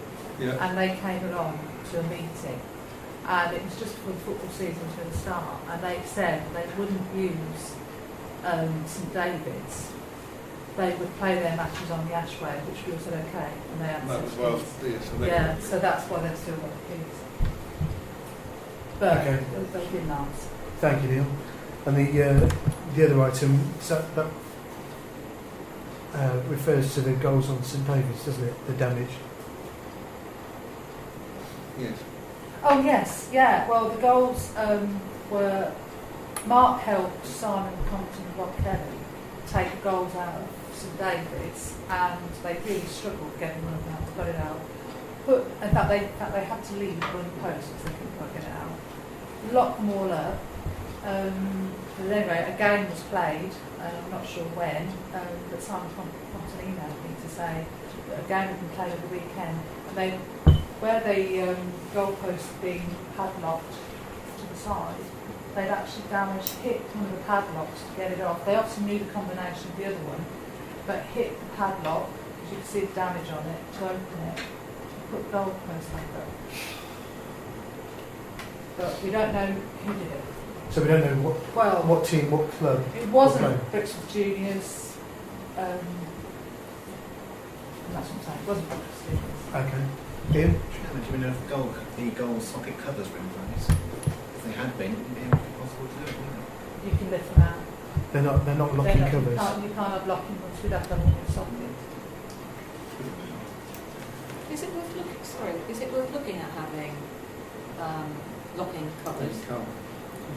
You'd need to have all new sockets inside, and then we'd have to buy all new goalposts. So it's not just Well, replacing. you can't just buy something to lock on. Yeah. For me, it's, regardless of what it is the fact that when they broke the locks to get into it, that to me is all tantamount to theft. And it's trespass on the playing field, in my opinion. On the Ashway. On the Ashway. Yes. The Ashway. I can't confirm the St David's was also a football club, because we don't know for 100%. And also, neither the chain nor the goalposts belong to the parish council. No, they belong to Brixworth Juniors. But the Ashway does belong to, all the posts belong to the parish council, all the changing rooms belong to the parish council, and they do not have permission to use that because they do not pay any rent on it. And that definitely was the All-Saints, because I managed to get them to confirm their name through one or two other expletives. Right. So it was So then we've got a number of options available to us. I presume we could... They've also asked if they can use it this weekend, but I've actually said no. Can I then... Because of the maintenance that's going on? Yeah, because we've got stuff we've got to do on it. Okay. Yes, Tim. And one of the things, regardless of how we address it with them, I would like to quickly ask that the council approves we change the locks on the car park and the changing rooms on the Ashway as a matter of urgency, so they can't go and play there on the weekend. You don't think it's worth just asking them for the key back? No, because equally that we have asked them to become one of the stakeholders in the recreation working group, and they have failed to respond to any emails to be a part of that group. They won't communicate with us. They were abusive, not overly abusive, I have to say, on Sunday. Right, but that's individuals, not the club as a body. Well, no, they represent the club. Okay. It was the coach of that team. It wasn't the players. Oh, right. It was the coach of that team. He even came over to ask for some water for his water bottle, which one of my neighbours gave him. So he was a representative of the club. If I had my way, I'd throw them off completely, but that's not possible. They also, when they put the goalposts up, they had bulged them in No. place. They've just laid posts. Right. So if they'd have fallen Yep. on anybody. But when I spoke to them, they did go and they did take it down, they did come back. But When you spoke to him? when I contacted Dan, he said yes, he did. But yeah, But they he didn't offer an explanation. No. They had been left all weekend without any bolting. Right. Okay. Are there any other comments on this then? Sally? Because they had erected these posts in a dangerous fashion, as you say, they could have fallen.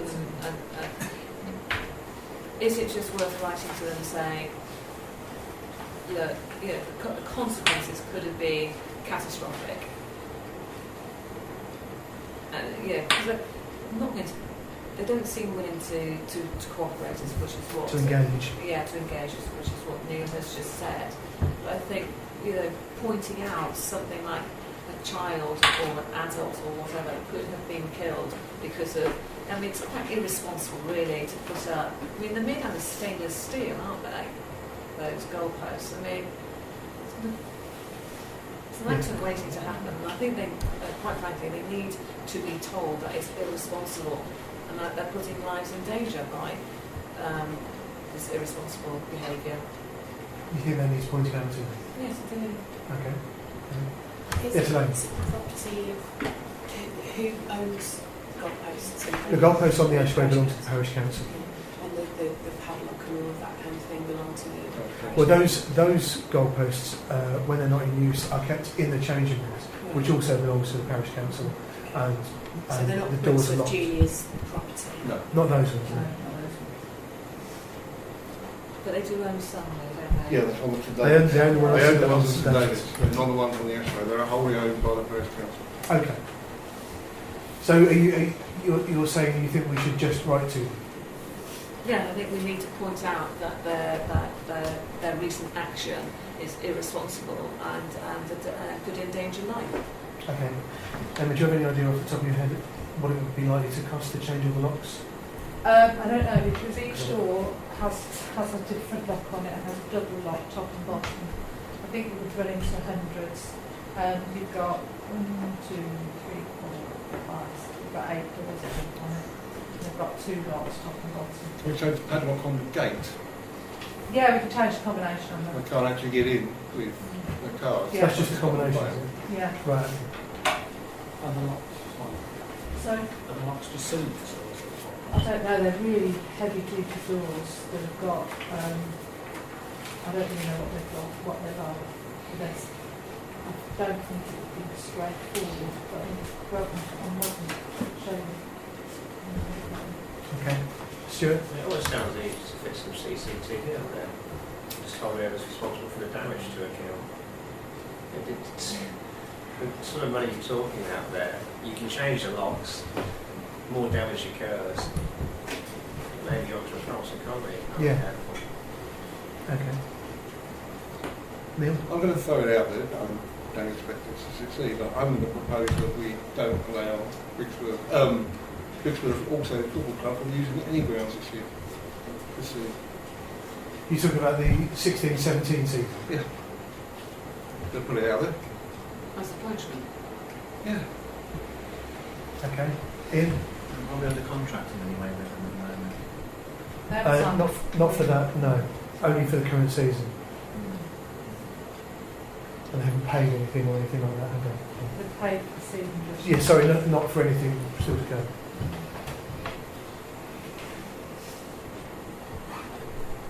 Well, you just tell them that they can't use the You had a face on that said, I think I'm going to need to look into that before we just go ahead and do it. Well, no, they signed the agreement one year to the next. There's no. We don't have to give them an agreement. Right, so we can do it. We could do it then if we chose to. If you chose to. Right, okay. Or you just say you can't use the they can't use the ashway. Okay. But at the minute we've got nobody as well, other than units. But we've got some. We got an idea. with that. Okay. Sandra?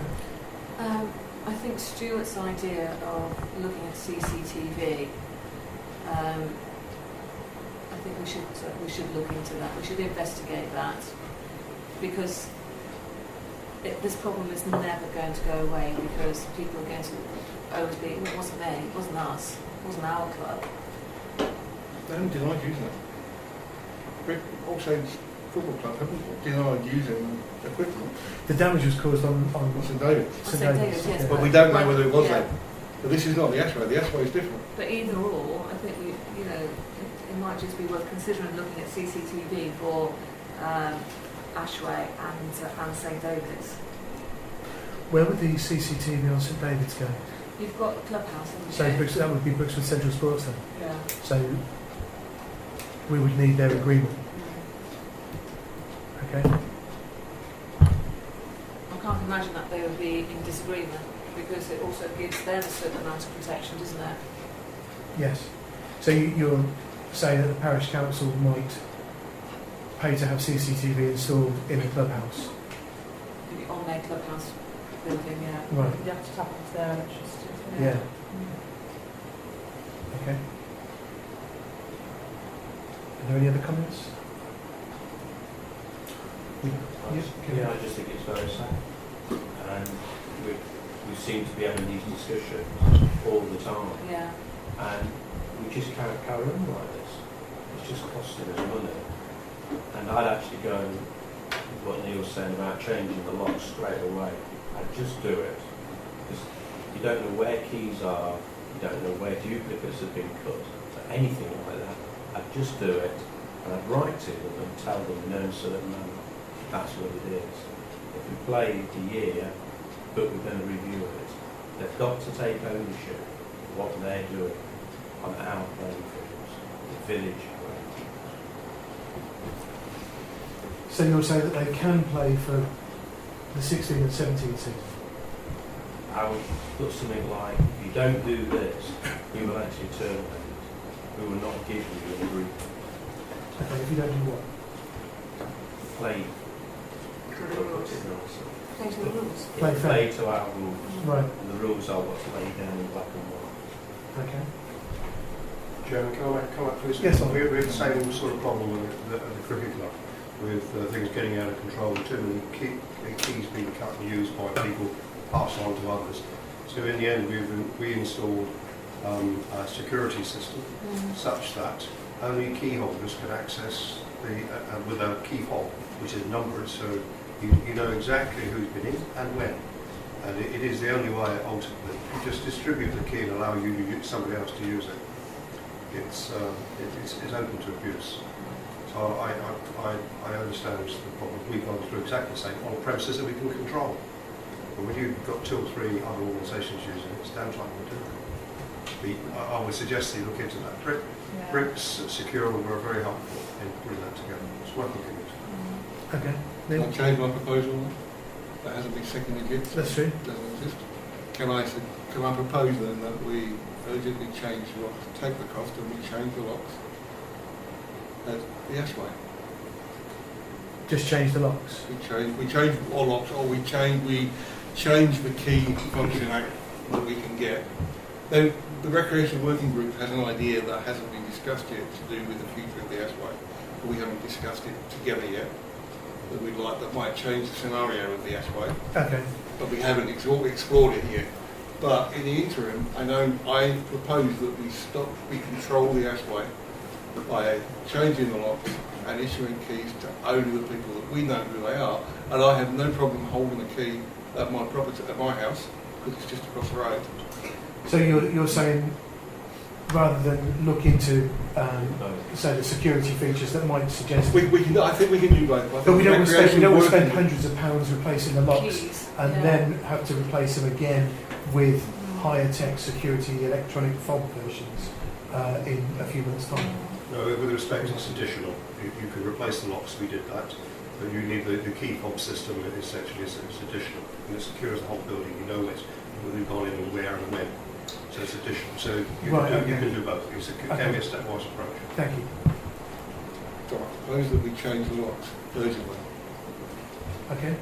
Steve? I'll second your proposal. Okay. Are you including in your proposal anything about contacting the club and telling them what we're doing and why? I'd say that's a different proposal. Oh, fair enough. Okay. So who are the key holders then? We don't know. No, but who would be the key holders? I've obviously got a set. I've also got got a set. Mark's a set. Alex has got a set. Obviously Mark's got a set. I've got 3 spare sets at home. You don't need to name them all off the top of your head. Amanda Obviously, you've got it all has a set. documented. She cleans. Okay, right. We've got a proposal and a second on this. No, I'd just like to clarify because there's obviously someone in the football club, All Saints, has got a set of keys. Yeah, and I know why they've got a set of keys. Because of the Which was same thing just- last year. Yeah, so we just need to I mean, retrieve in the those. past, they Yeah. have used it on occasion, and they have asked, and it's been fine. Just this time, at a time when we weren't expecting to have anybody on it, they just went straight ahead in there So without they've asking. abused the or fact that we left some keys with them, but Yeah. in normal circumstances, none of the clubs would have their own set of keys. Yeah, the students have got their answers. But clubs that don't play on the Ashway wouldn't have keys to the Ashway normally. So what we're talking about with the proposal on the table is an immediate solution in terms of changing the locks, leaving the door open for a longer term solution of perhaps some security. No, eight doors. There's 2, there's a top Yeah. and a bottom lock on each door. So changing all those at a cost of many hundreds of pounds. That's what we're talking about. Do we need to change all the locks? We need to change the locks so where they get access to the posts. They're in the changing room, aren't they? They can't get the posts, and they can't get into the car park. It kind of defuncts the whole use. So we could change those locks. But that wouldn't then stop them using it for unauthorised activities Yeah. when the posts are up. Ian? Chairman, if each door's got 2 locks, you only need to change one. But then Yes, of course. you've got about 16 keys. So you've got a different one for the top and the Are bottom. they the same at the moment? They're the same, yeah. So if you do that, So if you well, it's a way of saving money. Yeah. why don't you let me go off and see how much it Yeah. costs? Well, Because it could be a lot. I think that's a good idea. And just a second, I think it's a good idea because I don't think we want to go blindly into it. I can change the colour. But obviously time is a factor, so we would need to slot it into a meeting sooner rather than later. And we do have to vote on the motion, which has been proposed and seconded. Peter, do you want to make a comment? I think we need to keep a handle on how much we spend on this, on the football, because between the maintenance of the pitches and the goalposts, and now we're talking about all the security and all that sort of stuff, that's a big chunk of the parish council's money going just on that. Football. And if we're just throwing more and more money at it, just so that they can play football on their way or Stop them playing. Well, I can ask. I can email Dan. He's the one that seems to be communicating a little bit more. And I can say, I'm sorry, I can't be on. He was invited tonight. And I thought he was coming, and he hasn't. And we'll go through it. And I can also get a combination change in the car park. Okay, Sandra, do you want to make a comment? Sorry, I think it's Jane. Okay. No, sorry. If we did want to spend money, we could say, right, yeah, up to £200. Because, as opposed to if it's going to run into £800, Well, I there's think a it big will. difference I think it between will. £800 and £200, Mm. for example, isn't there? My purpose is to stop, what I want to do is to stop unauthorised use on a pitch that we're about to spend money on maintenance on, and to ensure that the parish council's grounds, which are kept for all residents and all sports, not just football, is not continually abused, which it has been for the last few years. By the few. By the few. By just 2 adult teams, one of them no longer exists, the other one continues to abuse the facilities provided by this village. The Brixworth Juniors don't, the cricket club don't. They engage with the parish council, but All Saints do not, and they abuse the facilities. Okay. Well, we've got the proposal on the table, which Which I'm was happy to withdraw. to change all the lots. Well, it's been seconded. It's been seconded. Oh, So- okay. So the proposal was that we change all the locks, wasn't it? It was. Okay. All those in favour of the motion, please. Can you draw it? So, well, even though it's been seconded, very well. Just ask the two of them if they wish to Yeah. withdraw the motion. Oh, fair enough. Steve, did you want to withdraw the motion? Or withdraw your Second. seconding of the motion? Yeah, okay. You do? Right, okay. Yes. Right, you're withdrawing it as well? Yes. Okay. So, then, as a, how are we going to go through it? We need another, yes, Steve? Let's have a look and see what the locks are Yeah. before we make any decision. Okay. Then we can find out what the cost would be. So it may be just a case of altering the cylinder, which makes that easy. If it's altering a lot, that's obviously more expensive. Okay. And then we can look at the thing. But I think in the meantime we should have a suggestion. She buys some more contacts than we said. I can't use it. Okay. And we also suggested that the code to the car park was changed as well. That's easy. So your proposal is that we go with Emma's suggestion Yes. of writing to All Saints Football Club and changing the code Yes. on the car park. I'll second it. Okay, and your second. Can I just ask a question? Sorry. Seriously. That is held. That is a temporary thing until Neil's group has looked into the overall. Yes. Yeah. Cheaper. And until Emma's looked into the cost of replacing the Yes, that's a cheap alternative, holding until Neil has delivered on his group has Yes. come up with the answer. Yeah. This is why a steering group is needed. Yes. Yeah. Yes. So they won't engage. I'll see if I can get Dan again. Yeah. Okay, all those in favour of the motion, please. Everybody, right, moving on. So we're going to go. Yeah. All right. Thank you. I'm amazed you made it this long, thank you. Forgive me, Alex. I'll send that document to you tomorrow and ask you to compress it, because you Okay. can compress it much more efficiently than I can. Okay, The wrong of a shipment to Emma to send to Daventry Council. fine. That sound right? Yeah, no Yes, problem. that's So, fine. yeah. Thanks. Good night. Good night. Cheers. It's all this weekend. Been back. Are we carrying on? Sorry. Right, item 14 then is to report on the DDC Paint Means Poo campaign, which you've all received a poster and an email on. Does anybody have any comments on that? No? Okay. And item B is to report on an email from the Senior Building Control Officer from Warwick Building Control regarding the condition of the bus shelter in Spratton Road, which we were aware of and which was in a holding pattern and which we obviously need to put on the agenda. Yep, Peter? Can I ask why it's come from Warwick? I think Daventry use them. Yeah. I think they're part of the, route. Because if you look at the bottom, they've got on that email, they've got 4 different subgroups of Daventry District Council, one of them. Has someone to complain? I would imagine so, yeah. Have we had a complaint? No, not direct to They've us. bypassed us and gone straight to- Bypass, gone straight. Yeah. There is part of an ongoing conversation. Yes. About right, any other comments on that email then?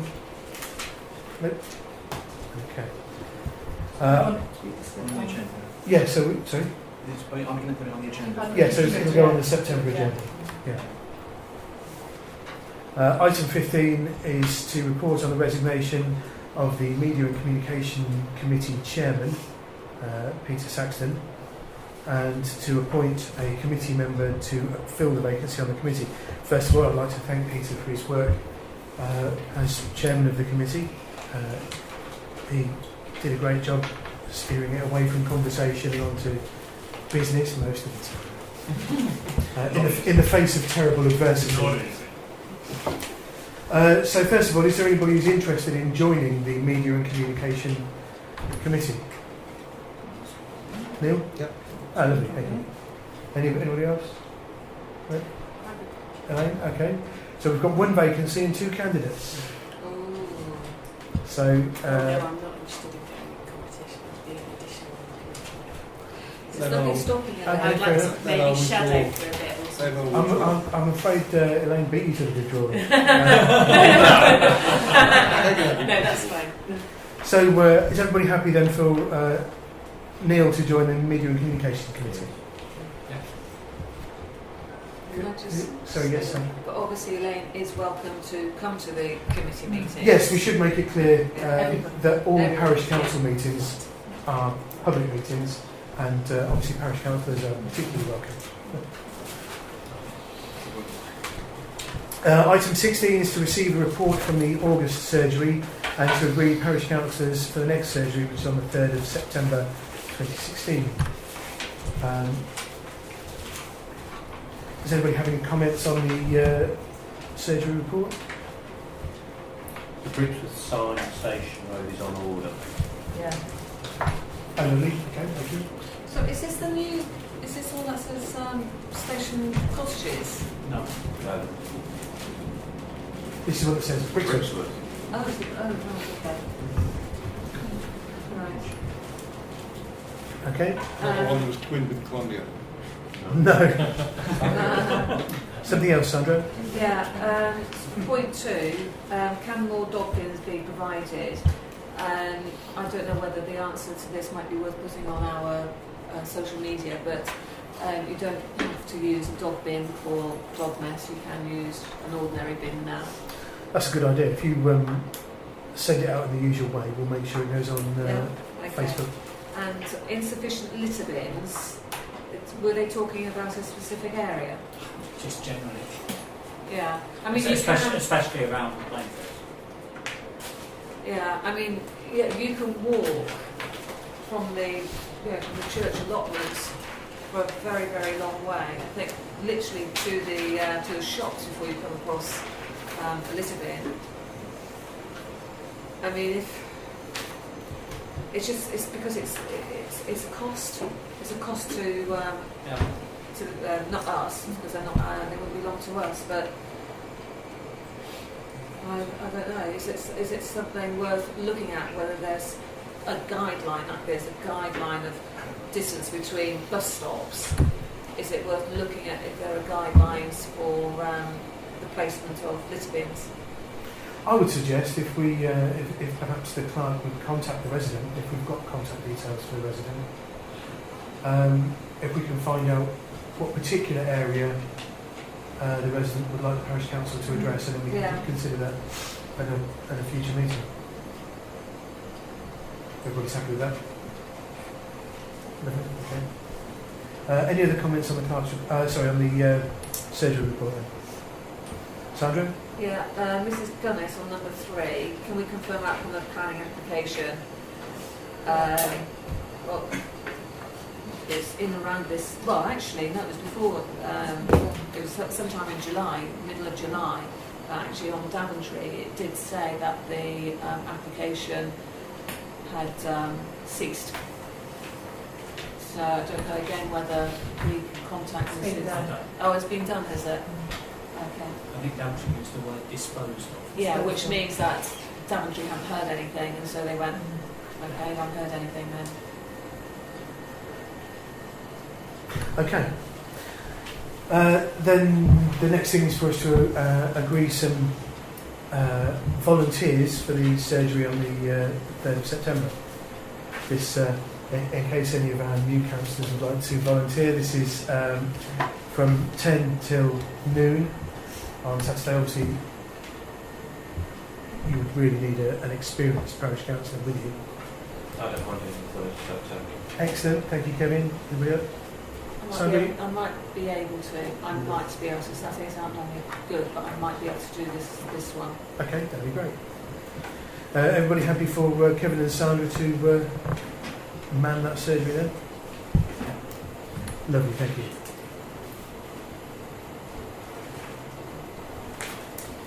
Item 17 is to agree attendance to the Northants Calc AGM on Saturday the 8th of October at Wooden Hall. Isn't this the chairman and the clerk? Shall we go? Everybody happy for the chairman and the clerk to go? Everybody else is welcome to come as well if you'd like to. We've just got to let them know in advance. Is this delicious cakes? Have I just read delicious cakes? I don't know whether we're actually restricted to representative from just having not. It says at least one, but I don't know. I don't think we can all go. It's not risky, then. Fair enough. Okay, so everybody happy for the chairman and the clerk to go to the AGM? Yeah. Lovely.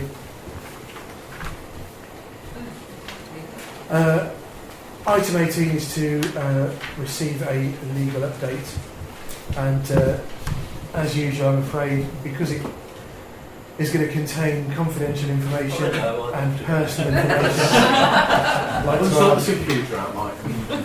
I'd like to move that the press and public are excluded for this agenda item, please. As usual, Chairman, I feel no obligation to leave at all, but I would like to do that. And please have the items finished, I'll come back in. Okay, thank you very much, Ian. Is there a second to the motion, please? Thank you. All those in favour of excluding the press and public, please? That's everybody apart from Councillor Barrett, who's left the room. I'm going to pause that. Right. Would you invite any members of the public and the press that are... Yes. And Councillor Barrett, of course. Yeah, Mark for the man. Yes. Oh, right, okay.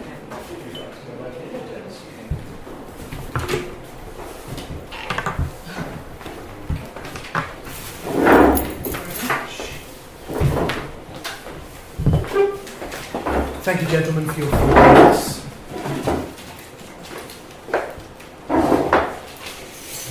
Item 19 then is... Excuse me, Chairman, point we're out of time. Yes. Well, in that. It's Do we actually have to stop? We have Well, to you stop. don't say you're Take it, though. suspending standing orders. Fair enough. Okay. To just I don't continue. remember Mike Lacey ever doing that. Or, I don't know, or you can just end the meeting because there's a hell of a lot on there. Right. Okay. Is everybody happy then for me to suspend standing orders just to go through these last 2 points in about 2 minutes? Yes. Yeah. Any objections? Okay. Do we I- need to vote on it or not? Well, nobody's objected, so Okay. I would say not. General correspondence, not for discussion. There are some items which you can see if you would like to speak to the clerk. Obviously, the Northlands Calc update has already been circulated. The dates of the next meeting are the planning meeting on the 5th of September, the Media and Communication Committee meeting on the 14th of September, planning meeting on the 26th of September, and the full council meeting on the 27th of September. I've not been notified of any urgent matters to record, so thank you all for coming and for your forbearance this evening. Good evening.